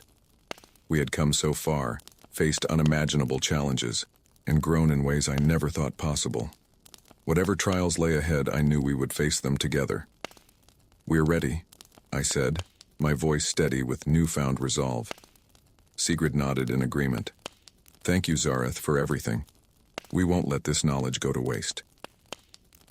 As we approached the portal, the Guardian's voice echoed one last time through the cavern. May the wisdom of the ancients guide you, and may your courage never falter. The fate of your world rests in your hands. Hand in hand, Sigrid and I stepped through the portal. The world around us blurred and shifted, the familiar sensation of interdimensional travel washing over us. When reality solidified once more, we found ourselves back in Ethoria, in the very spot where life had betrayed us. But the city was changed. The corruption that had been merely hinted at before now ran rampant. The once gleaming spires were tarnished with a sickly green patina, and the air itself seemed to pulse with malevolent energy. In the distance we could hear the sound of chanting, a discordant melody that set my teeth on edge. And rising above it all was a pillar of dark energy, shooting into the sky from what I assumed was the city's center. Leaf, Sigrid whispered, her face grim. He's tapped into the artifact's full power. We need to stop him before it's too late. I nodded, drawing my sword. The weight of it felt reassuring in my hand, a tangible reminder of the strength we'd gained on our journey. Whatever happens, I said, meeting Sigrid's gaze, we're in this together. She smiled, a fierce, determined expression that made my heart swell with admiration, and something deeper, something I wasn't quite ready to name. Together, she agreed, let's finish this. As we set off towards the heart of the corrupted city, I couldn't help but feel a sense of destiny. Everything we had experienced, every trial we had faced, had led us to this moment. The final battle for the fate of our world was about to begin, and I knew that win or lose, nothing would ever be the same again. The corrupted streets of Ethoria stretched before us like a nightmare made real. What had once been a marvel of ancient architecture was now a twisted landscape of decay and malevolence. The very air seemed to resist our passage, thick with an oppressive energy that made each step a struggle. Sigrid and I moved cautiously through the city, our senses on high alert. The knowledge imparted to us by the Pillar of Eternity burned in our minds, a beacon of hope against the encroaching darkness. But with that hope came a crushing weight of responsibility. We alone held the key to stopping the artifact's corruption, and failure was not an option. As we neared the city's center, the chanting we had heard upon our arrival grew louder, more frenzied. Rounding a corner, we came upon a sight that made my blood run cold. A massive crowd had gathered in what must have once been Ethoria's central plaza. At its heart stood a towering structure of twisted metal and pulsing energy, atop which stood a figure I recognized all too well, Leaf. But this was not the Leaf we had known, nor even the corrupted version we had faced before. This Leif was transformed, his body seemingly composed of pure energy, crackling with power that made the air around him shimmer. Behold, Leif's voice boomed across the plaza, amplified by some arcane means. The dawn of a new age is upon us. No longer will we be bound by the limitations of our mortal flesh. Through the power of the artifact, we shall transcend, become as gods. The crowd below cheered, their voices melding into a cacophony of madness. I could see that many of them were already showing signs of corruption, dark veins pulsing beneath their skin, eyes glowing with an unnatural light. "This is worse than we thought," Sigrid whispered, her face pale with shock. "He's not just using the artifact, he's become one with it, and he's spreading its influence to others." I nodded grimly, my hand tightening on the hilt of my sword. "We need to get closer. If we can disrupt whatever ritual he's performing, we might have a chance to use the sealing technique we learned." We began to skirt the edge of the plaza, using the shadows cast by the corrupted buildings to conceal our approach. As we drew nearer, I could make out more details of the bizarre structure Leif stood upon. It seemed to be a fusion of technology and magic, with arcs of energy flowing between various points and converging on the artifact which hovered above Leif's outstretched hands. Suddenly, a familiar voice cut through the din of the crowd. "Eric? Sigrid? By the gods, you're alive." We turned to see Astrid emerging from a side street, her bow at the ready. She looked haggard, with dark circles under her eyes and a haunted look on her face, but the sight of her filled me with relief. "Astrid," I exclaimed, keeping my voice low. "You made it. What happened after we were separated?" She shook her head, her expression grim. "It's been a nightmare. Leif, he's gone mad with power. He's been using the artifact to corrupt anyone who opposes him, turning them into his followers. I've been trying to organize a resistance, but it's been hard. So many have fallen under his sway." Sigrid placed a hand on Astrid's shoulder, her eyes filled with sympathy. "You've done well to survive this long. But now we have a chance to end this. We've learned how to seal the artifact's power." Astrid's eyes widened with hope. "Really? How?" As quickly and quietly as we could, we explained what we had learned in the Sanctum of Ages. Astrid listened intently, her expression growing more determined with each word. "It won't be easy," she said when we finished. "Leif is powerful, and he has an army of corrupted followers. But if there's a chance to save our people, our world, we have to take it." I nodded, a plan forming in my mind. "Astrid, we'll need a distraction. Something to draw Leif's attention, and the crowds while Sigrid and I get into position to perform the sealing ritual." Astrid's lips curled into a fierce grin. "Leave that to me. I've got a few tricks up my sleeve." With our roles decided, we prepared to put our plan into action.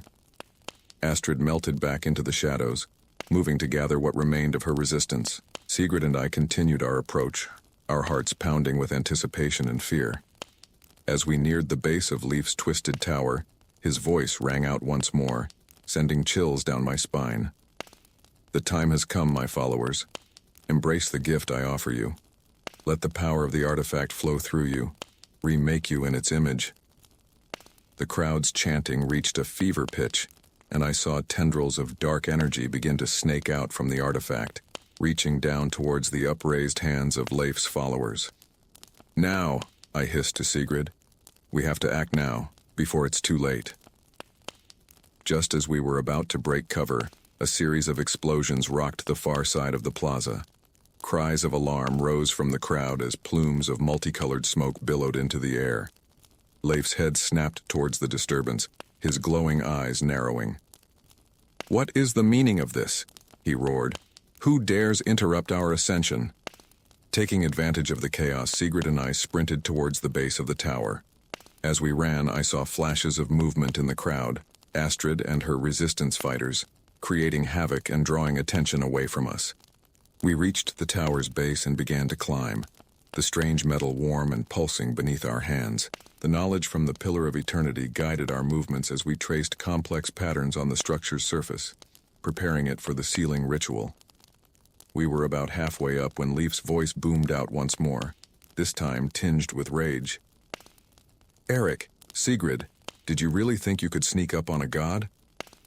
A blast of energy struck the tower just above us, sending shards of metal raining down. We clung to the structure, our progress halted. "Leif!" I called out, trying to buy time as Sigrid continued tracing the ritual patterns. "This isn't you.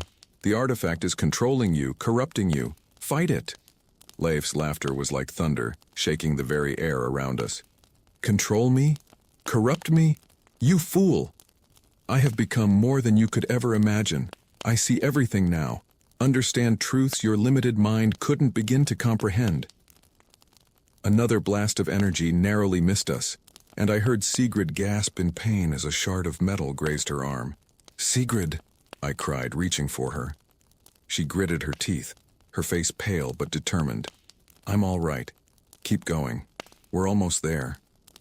We continued our ascent, dodging Leif's attacks as best we could. The air grew thicker with energy the higher we climbed, making it hard to breathe. Below us, I could hear the sounds of battle as Astrid and her resistance fighters clashed with Leif's corrupted followers. Finally, we reached the top of the tower. Leif hovered before us, his form rippling with barely contained power.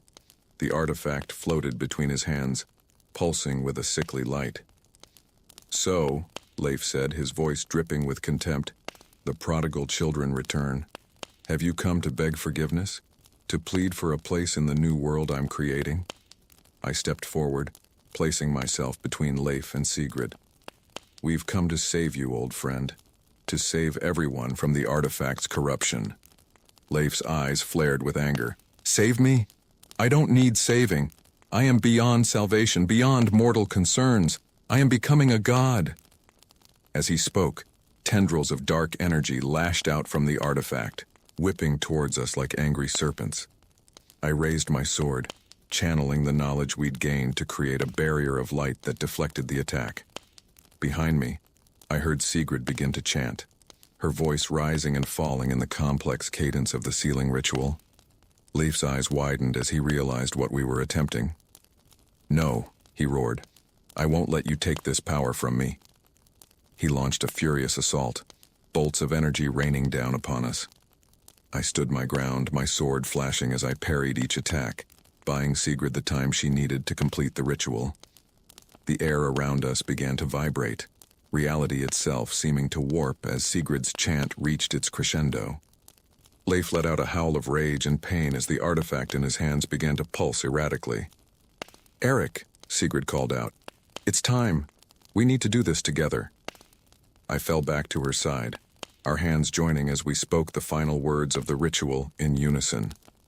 A beam of pure white light shot from our joined hands, striking the artifact. Leif screamed, a sound of anguish and fury that shook the very foundations of Ethoria. The artifact pulsed once, twice, and then exploded in a blinding flash of light. The shockwave threw us back, and for a moment, all I knew was falling. Then, with a jarring impact, I found myself lying on the ground of the plaza, Sigrid beside me. As my vision cleared, I saw that the tower had collapsed. The corrupted followers were lying unconscious, the dark veins fading from their skin. And there, in the center of it all, lay Leif, human once more, and terribly, terribly still.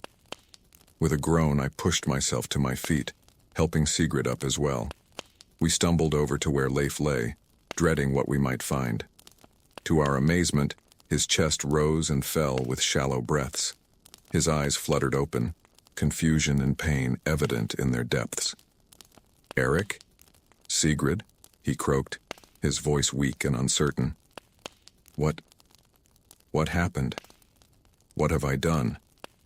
Sigrid knelt beside him, her face a mixture of relief and sorrow. "It's over, Leif. The artifact's power has been sealed. You're free." Tears welled up in Leif's eyes as the memories of his actions under the artifact's influence came flooding back. "I'm so sorry," he whispered. "Can you ever forgive me?" I placed a hand on his shoulder, my own eyes stinging with unshed tears. "There's nothing to forgive, old friend. You weren't yourself. What matters is that we stopped the artifact before it was too late." As we helped Leif to his feet, I saw Astrid approaching, supporting one of her wounded resistance fighters. All around the plaza, people were beginning to stir, the corruption fading from their bodies. "Is it really over?" Astrid asked, her voice heavy with exhaustion and hope.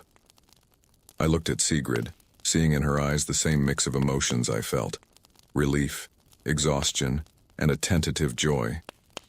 "Yes," I said, allowing myself to smile for the first time in what felt like ages. It's over. We've won. As the sun began to rise over Ethoria, painting the sky in hues of gold and pink, I felt a profound sense of change. We had faced unimaginable challenges, confronted our deepest fears, and emerged victorious. But I knew that our journey was far from over. The artifact's power was sealed but not destroyed.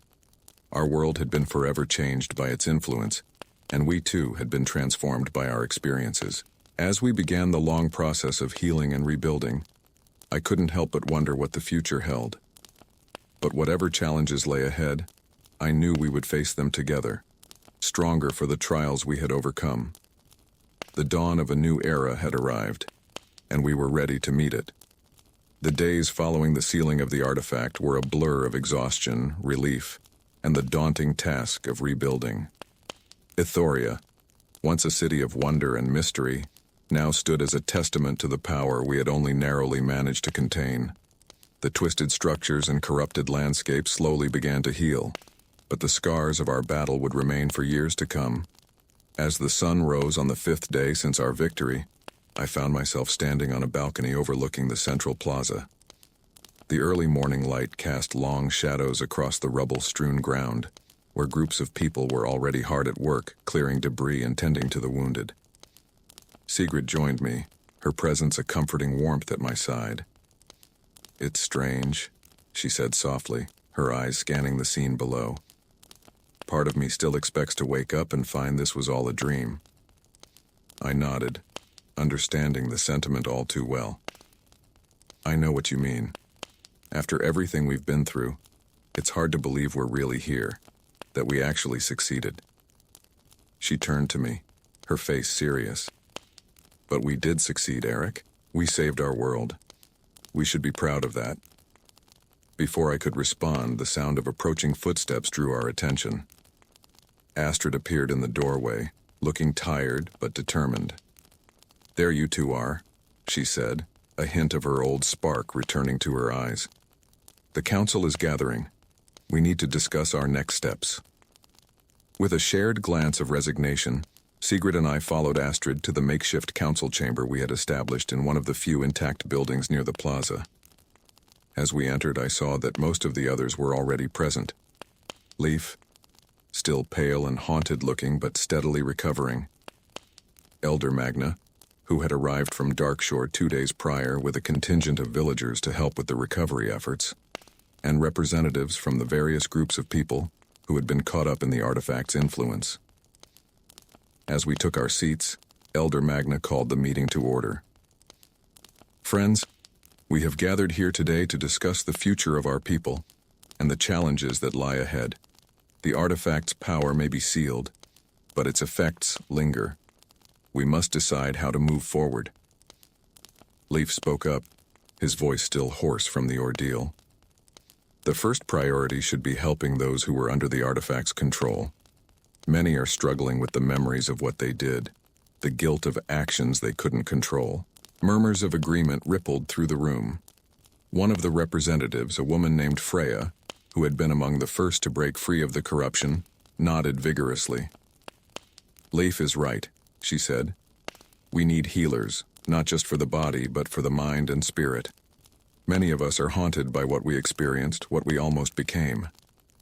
Elder Magna nodded thoughtfully. "A wise suggestion. Perhaps we can establish a sanctuary, a place of healing and reflection for those who need it most." The discussion continued, touching on various aspects of the recovery effort, rebuilding infrastructure, re-establishing communication with other settlements, and dealing with the lingering pockets of corruption that still dotted the landscape. As the others talked, I found my mind wandering to a question that had been nagging at me since we sealed the artifact. Finally, during a lull in the conversation, I spoke up. "There's something we need to address," I said, drawing all eyes to me. "The artifact. Its power is sealed, but it still exists. What are we going to do with it?" A heavy silence fell over the room. It was Sigrid who finally broke it, her voice steady and resolute. "We can't destroy it," she said. "The knowledge we gained from the Pillar of Eternity made that clear. The artifact is too fundamental to the fabric of our world. Destroying it could have catastrophic consequences. Leaf shifted uncomfortably in his seat. But we can't risk it falling into the wrong hands again. The temptation it represents, the power it holds, it's too dangerous. Elder Magna leaned forward, her ancient eyes scanning each of our faces. Perhaps what we need is not to hide the artifact, but to guard it, to establish an order dedicated to protecting it and the knowledge of how to seal its power. The idea took root, sparking a new round of discussion. As the others debated the details of how such an order might function, I found myself looking at Sigrid. Our eyes met, and I saw in hers the same realization that had just dawned on me. As the meeting drew to a close, plans were set in motion. The recovery efforts would continue, with a focus on healing both the land and its people. And a new order would be established, the Guardians of the Seal, dedicated to protecting the artifact and the hard-won peace we had achieved. As the others filed out of the chamber, Sigrid and I lingered behind. Elder Magna approached us, a knowing look in her eyes. "You two have been quiet," she said. "I suspect you've already realized what needs to be done." I nodded, feeling the weight of responsibility settling on my shoulders once more. The Guardians of the Seal. Sigrid and I should lead them. We're the ones who learned the sealing technique, who understand the artifact's power best. Sigrid stepped forward, her hand finding mine. "It's our duty," she added. "After everything we've been through, everything we've learned, we can't just walk away." Elder Magna smiled, a mix of pride and sadness in her expression. "I had a feeling you would say that. You've both grown so much, shown such courage and wisdom. The Guardians will be in good hands with you two leading them." As we left the council chamber, the reality of our decision began to sink in. Our lives would never be the same.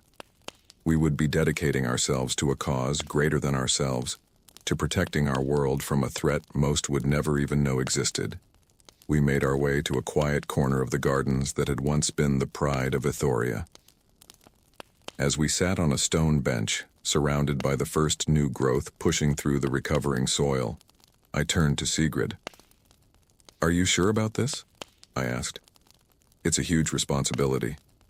We'll be giving up any chance at a normal life." Sigrid's laugh was soft but genuine. "Eric, I think we left normal behind a long time ago.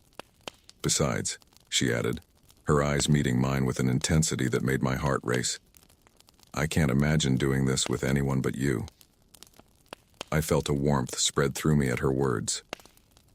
"Nor can I admitted. "We've been through so much together. I can't imagine facing whatever comes next without you by my side." As the sun climbed higher in the sky, we sat there in companionable silence, contemplating the path that lay ahead.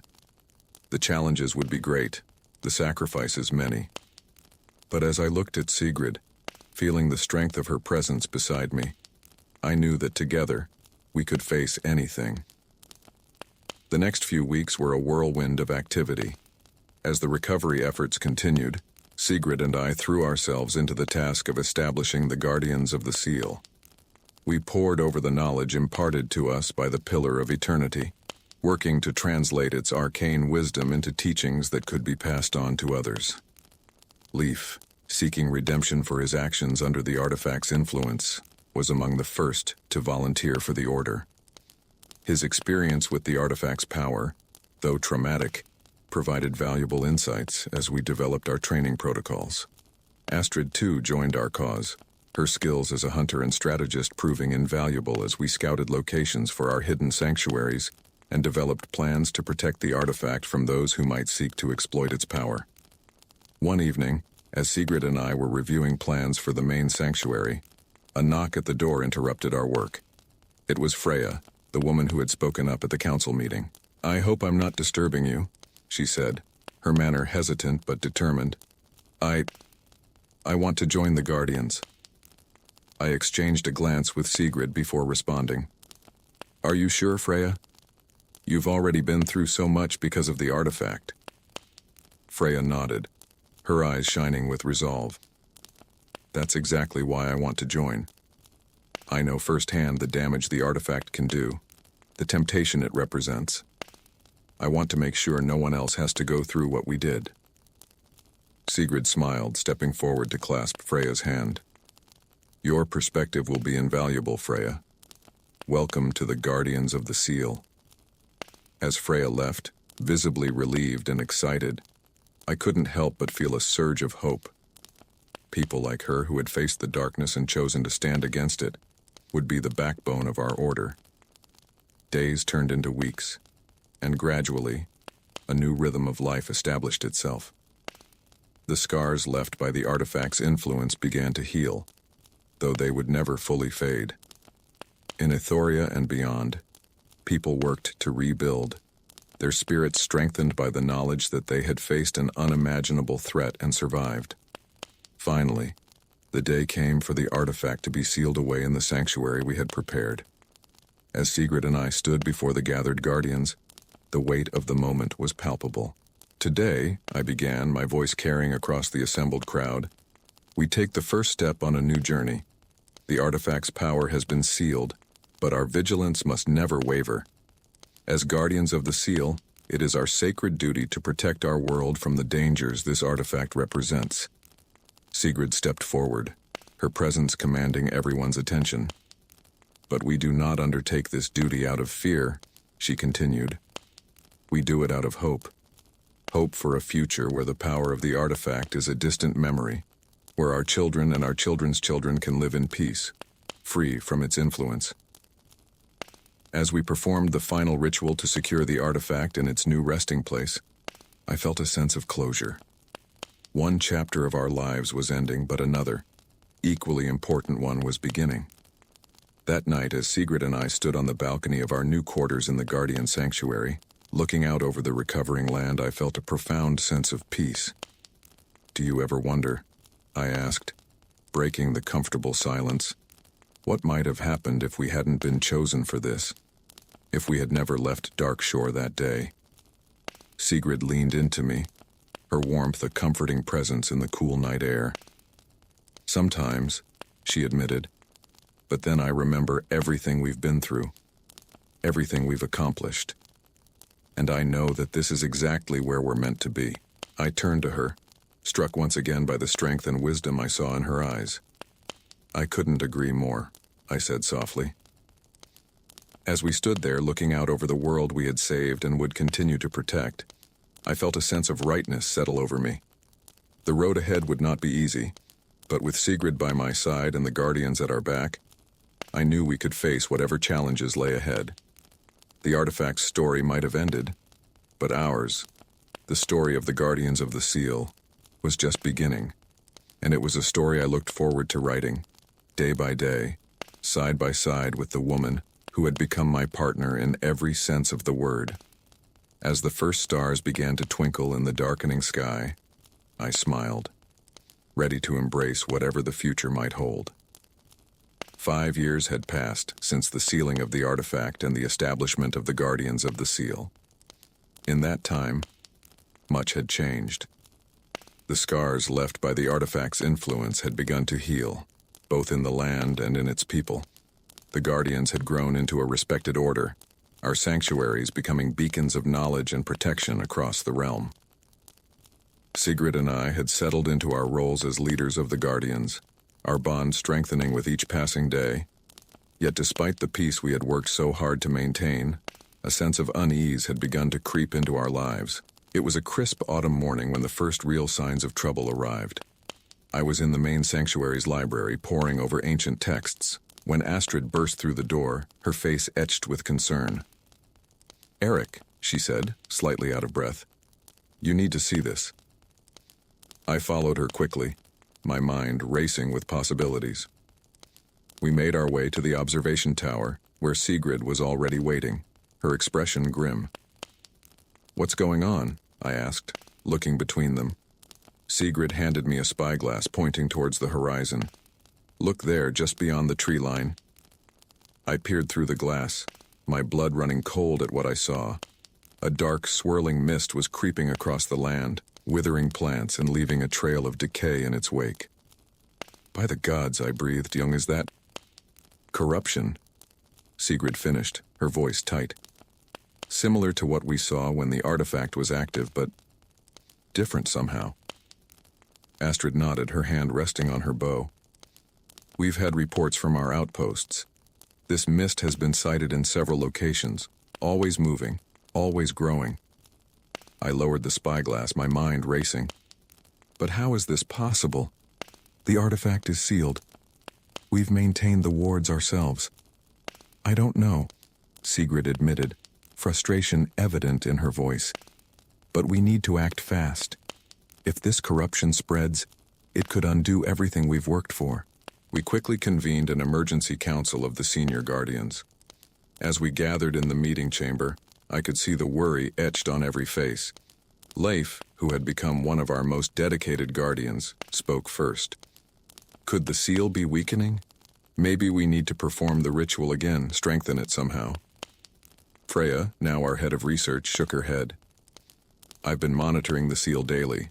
There's been no change, no sign of weakness. Whatever this new corruption is, I don't think it's coming directly from the artifact. Then what could be causing it? I asked, looking around the room. Does anyone have any theories? A moment of silence fell over the group, broken by a quiet voice from the back of the room. It was Einar, one of our younger guardians, known for his keen insight. What if... He began hesitantly. What if the artifact wasn't the only source of this kind of power? What if there are others out there, similar artifacts or beings that could create this corruption? The idea sent a chill through the room. Sigrid leaned forward, her eyes intense. Einar, what makes you suggest that? The young guardian swallowed nervously but continued. Well, I've been studying the lore we recovered from Ethoria. There are references to other realms, other sources of power. What if the artifact we sealed was just one piece of a larger puzzle? A murmur of discussion broke out among the guardians.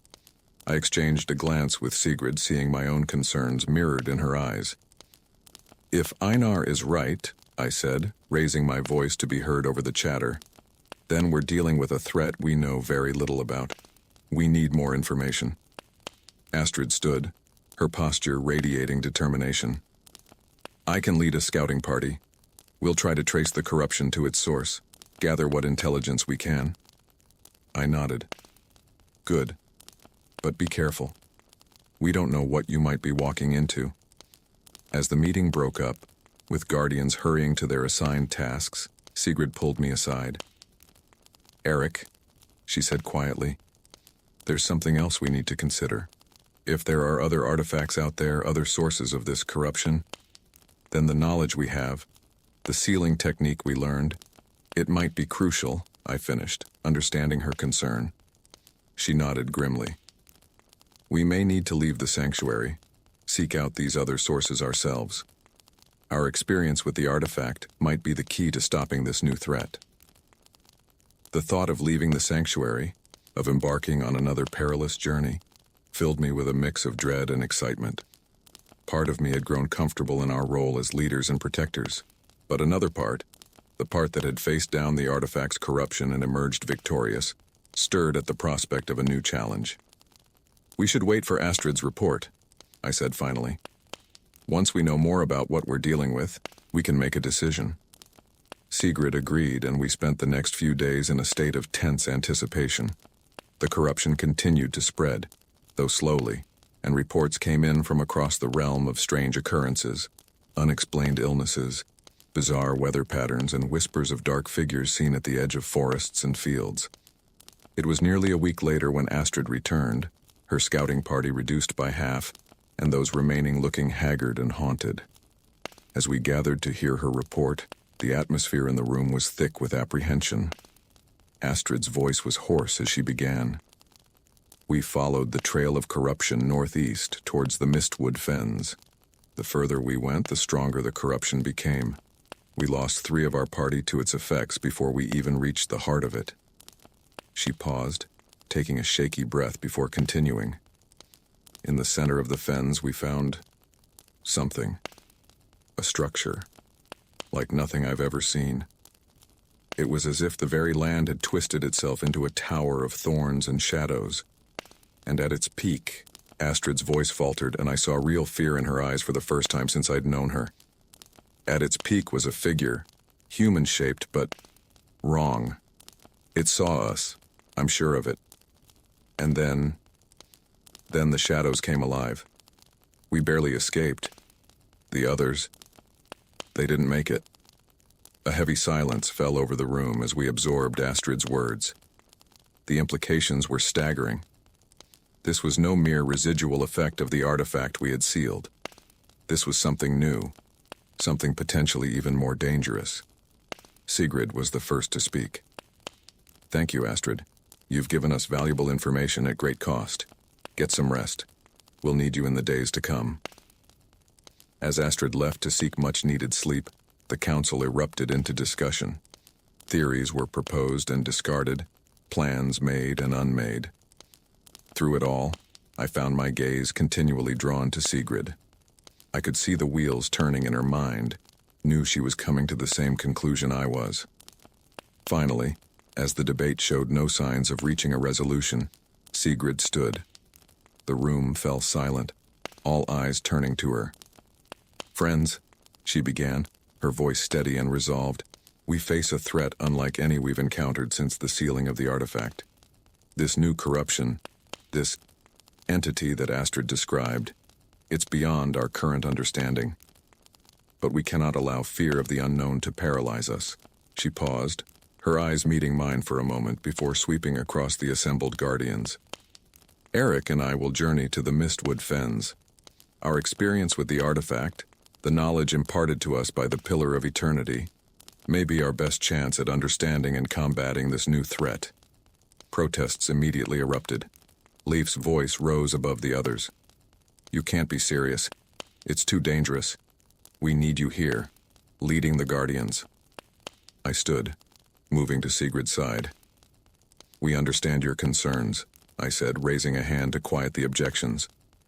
"But Sigrid is right. We have unique knowledge and experience that might be crucial in facing this threat, and we won't be going alone." I turned to Freya, our head of research. "Freya, your understanding of the artifact's lore will be invaluable. Will you join us?" Freya nodded without hesitation. "Of course. My knowledge is yours to use." Next, I looked to Einar, the young guardian whose insight had first suggested the possibility of other artifacts. "Einar, your fresh perspective and keen mind could be the key to unraveling this mystery. Are you willing to come?"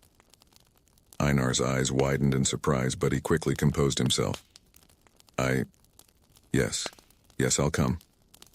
Thank you for the opportunity." Sigrid addressed the room once more.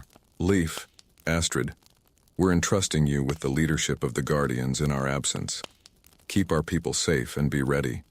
If we fail, you may be the last line of defense against this new corruption." As the meeting adjourned, a flurry of activity broke out as preparations began for our journey. Sigrid and I retreated to our quarters, the weight of our decision settling heavily upon us. "Are we doing the right thing?" I asked quietly, once we were alone. "Leaving the sanctuary, the Guardians." Sigrid took my hand, her touch grounding me as it always did. "I don't know if it's the right thing," she admitted, "but I know it's necessary. We can't hide behind these walls and hope this threat will simply go away. We have to face it, just as we faced the artifact's corruption." I nodded, drawing strength from her conviction. "You're right, of course. It's just, I thought our days of perilous quests were behind us." A small smile played at the corners of Sigrid's lips. "Come now, Eric. Don't tell me you haven't missed the excitement. Just a little." Despite the gravity of our situation, I found myself chuckling. "Perhaps a little," I conceded, though I could do without the mortal peril this time. As we began to pack for the journey ahead, I felt a familiar mix of anticipation and dread. We were stepping into the unknown once again, facing a threat we barely understood. But as I looked at Sigrid, saw the determination in her eyes, and felt the strength of our bond, I knew that whatever challenges lay ahead, we would face them together. The corruption spreading across the land was a dire threat, but it was also a call to action. We had fought for peace, had dedicated our lives to protecting our world from the dangers of unchecked power.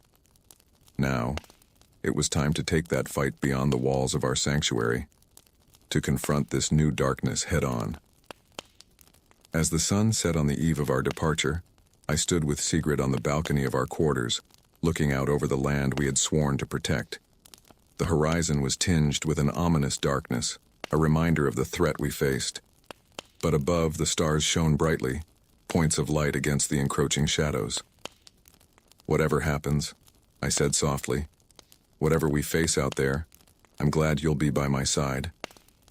Sigrid's hand found mine, our fingers intertwining.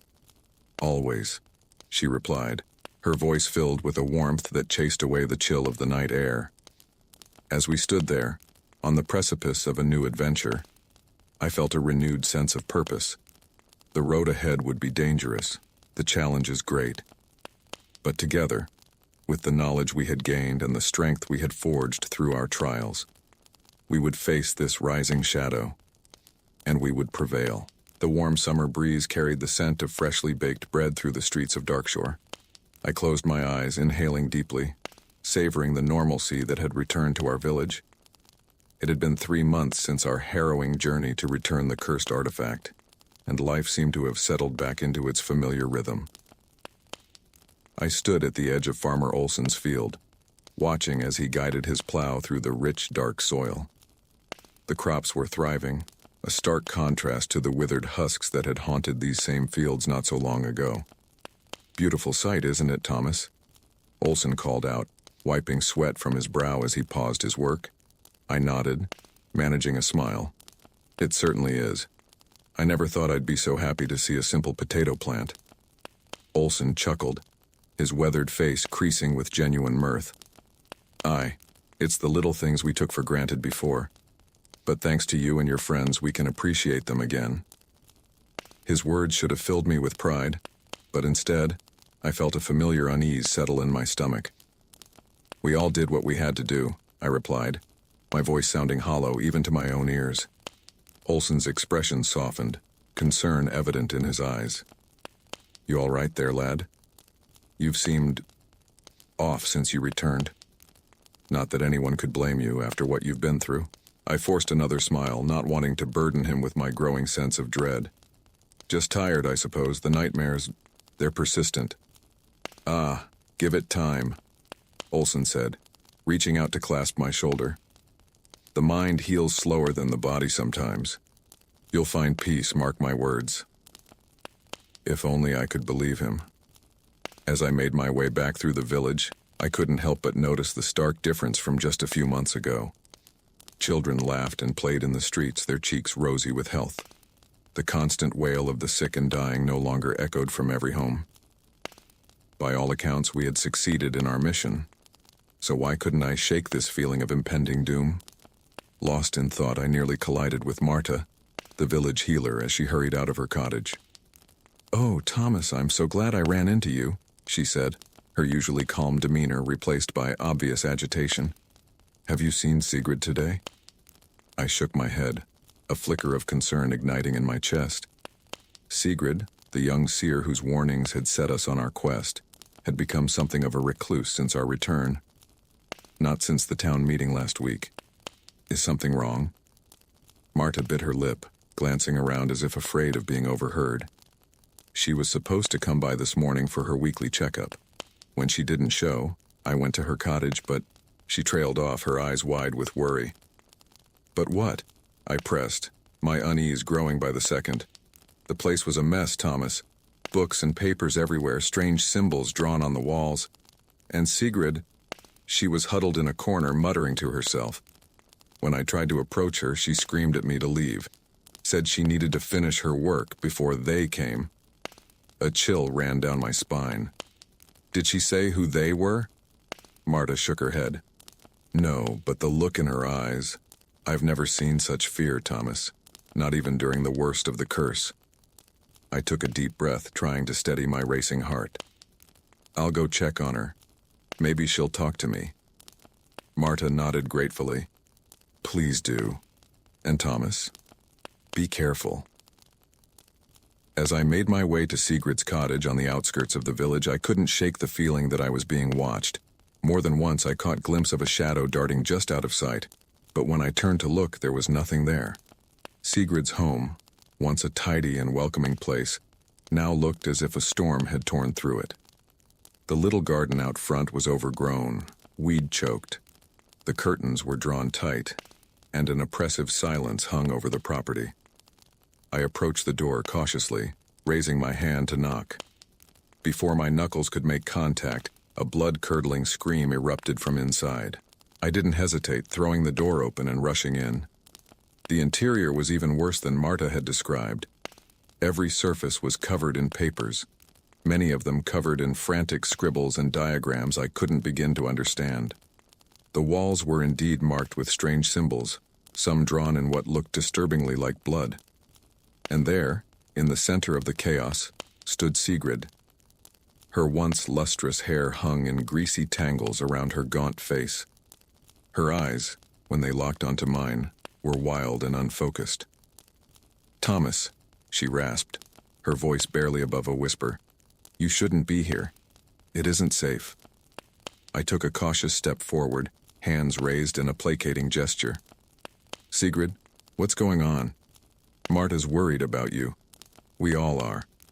Sigrid let out a harsh, bitter laugh. "Worried? They should be terrified. We all should be." She gestured wildly at the papers strewn about. "Don't you see? It's not over. It was never over." "What's not over?" I asked, trying to keep my voice calm despite the growing knot of fear in my gut. "The curse? We returned the artifact, Sigrid. The village is healing." She shook her head violently. No, we didn't end it, we just changed it, transformed it." Her eyes locked onto mine, suddenly clear and focused. "Tell me, Thomas, have you felt it? The whispers in the night? The shadows that move when they shouldn't?" I swallowed hard, unable to deny the truth of her words. I thought it was just in my head. After effects of what we went through."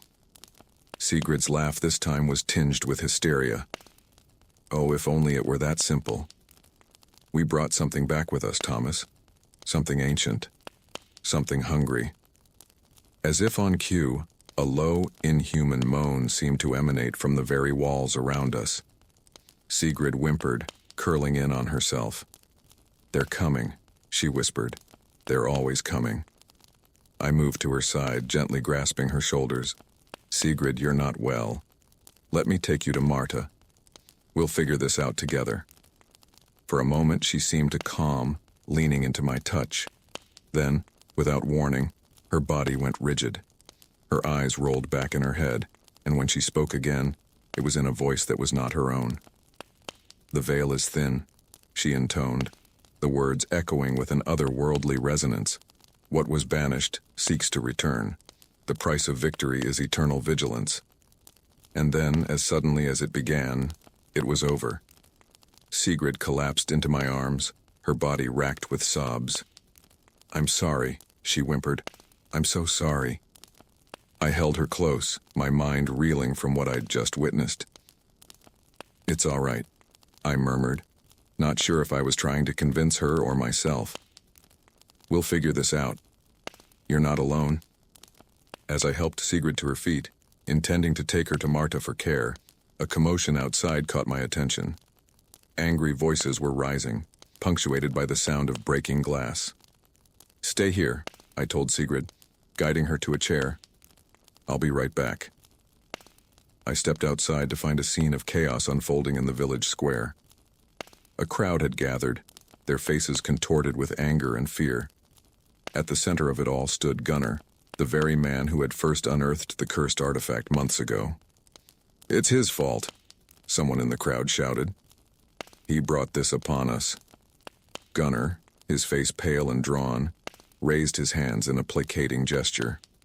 "Please, I never meant for any of this to happen. How was I to know?" I pushed my way through the crowd, placing myself between Gunnar and the angry villagers. "What's going on here?" I demanded. An elderly woman, her eyes brimming with tears, pointed an accusing finger at Gunnar. My grandson, he's fallen ill, just like before. The curse, it's returning. Murmurs of agreement and fear rippled through the crowd. I felt my heart sink. If what Sigrid had said was true. Now hold on, I said, raising my voice to be heard over the growing tumult. We don't know that for certain. One child falling ill doesn't mean the curse has returned. But it's not just one child, a man near the back called out. My wife, she's been having terrible nightmares. Says she sees shadows moving in our home. More voices joined in, each with a tale of some small but unsettling occurrence. Objects moving on their own, strange noises in the night, a persistent feeling of being watched. All the things I'd been experiencing myself. Please, I said, trying to project a calm I didn't feel. I know you're all scared, but turning on each other isn't the answer. We've been through too much together to fall apart now. Gunnar stepped forward, his voice trembling but determined. Thomas is right. If something is happening, we need to face it together, just like before. The crowd's anger seemed to deflate somewhat, replaced by a palpable sense of fear and uncertainty. So what do? Someone asked. I took a deep breath, weighing my words carefully. First, we stay calm. We gather information. If anyone experiences anything unusual, report it to the town council. We'll investigate each incident thoroughly. And then what? The elderly woman pressed. If it is the curse returning, how do we fight it? I wished I had an answer for her. Instead, I said, we did it once. If we have to, we'll do it again. Together. As if the fates themselves were mocking my words, a scream split the air. All heads turned to see Sigrid stumbling into the square. Her eyes once again rolled back in her head. The boundary weakens, she intoned in that same otherworldly voice. The sleeper stirs. What was once sealed now seeks freedom. And then, before anyone could react, she collapsed to the ground. Pandemonium erupted. People screamed, some running for their homes, others surging forward to help. I rushed to Sigrid's side, cradling her head as Marta pushed through the crowd to examine her. She's burning up, Marta muttered, pressing a hand to Sigrid's forehead. I looked up, meeting Gunnar's terrified gaze over the heads of the gathered villagers. In that moment, I knew with grim certainty that our ordeal was far from over. Whatever we had faced before, whatever we thought we had vanquished, it was nothing compared to what was coming. As darkness fell over Darkshore, I couldn't shake the feeling that we were standing on the precipice of something far greater and more terrifying than we could possibly imagine. The curse, it seemed, was only the beginning. In the distance, I heard something that might have been the wind, or might have been laughter.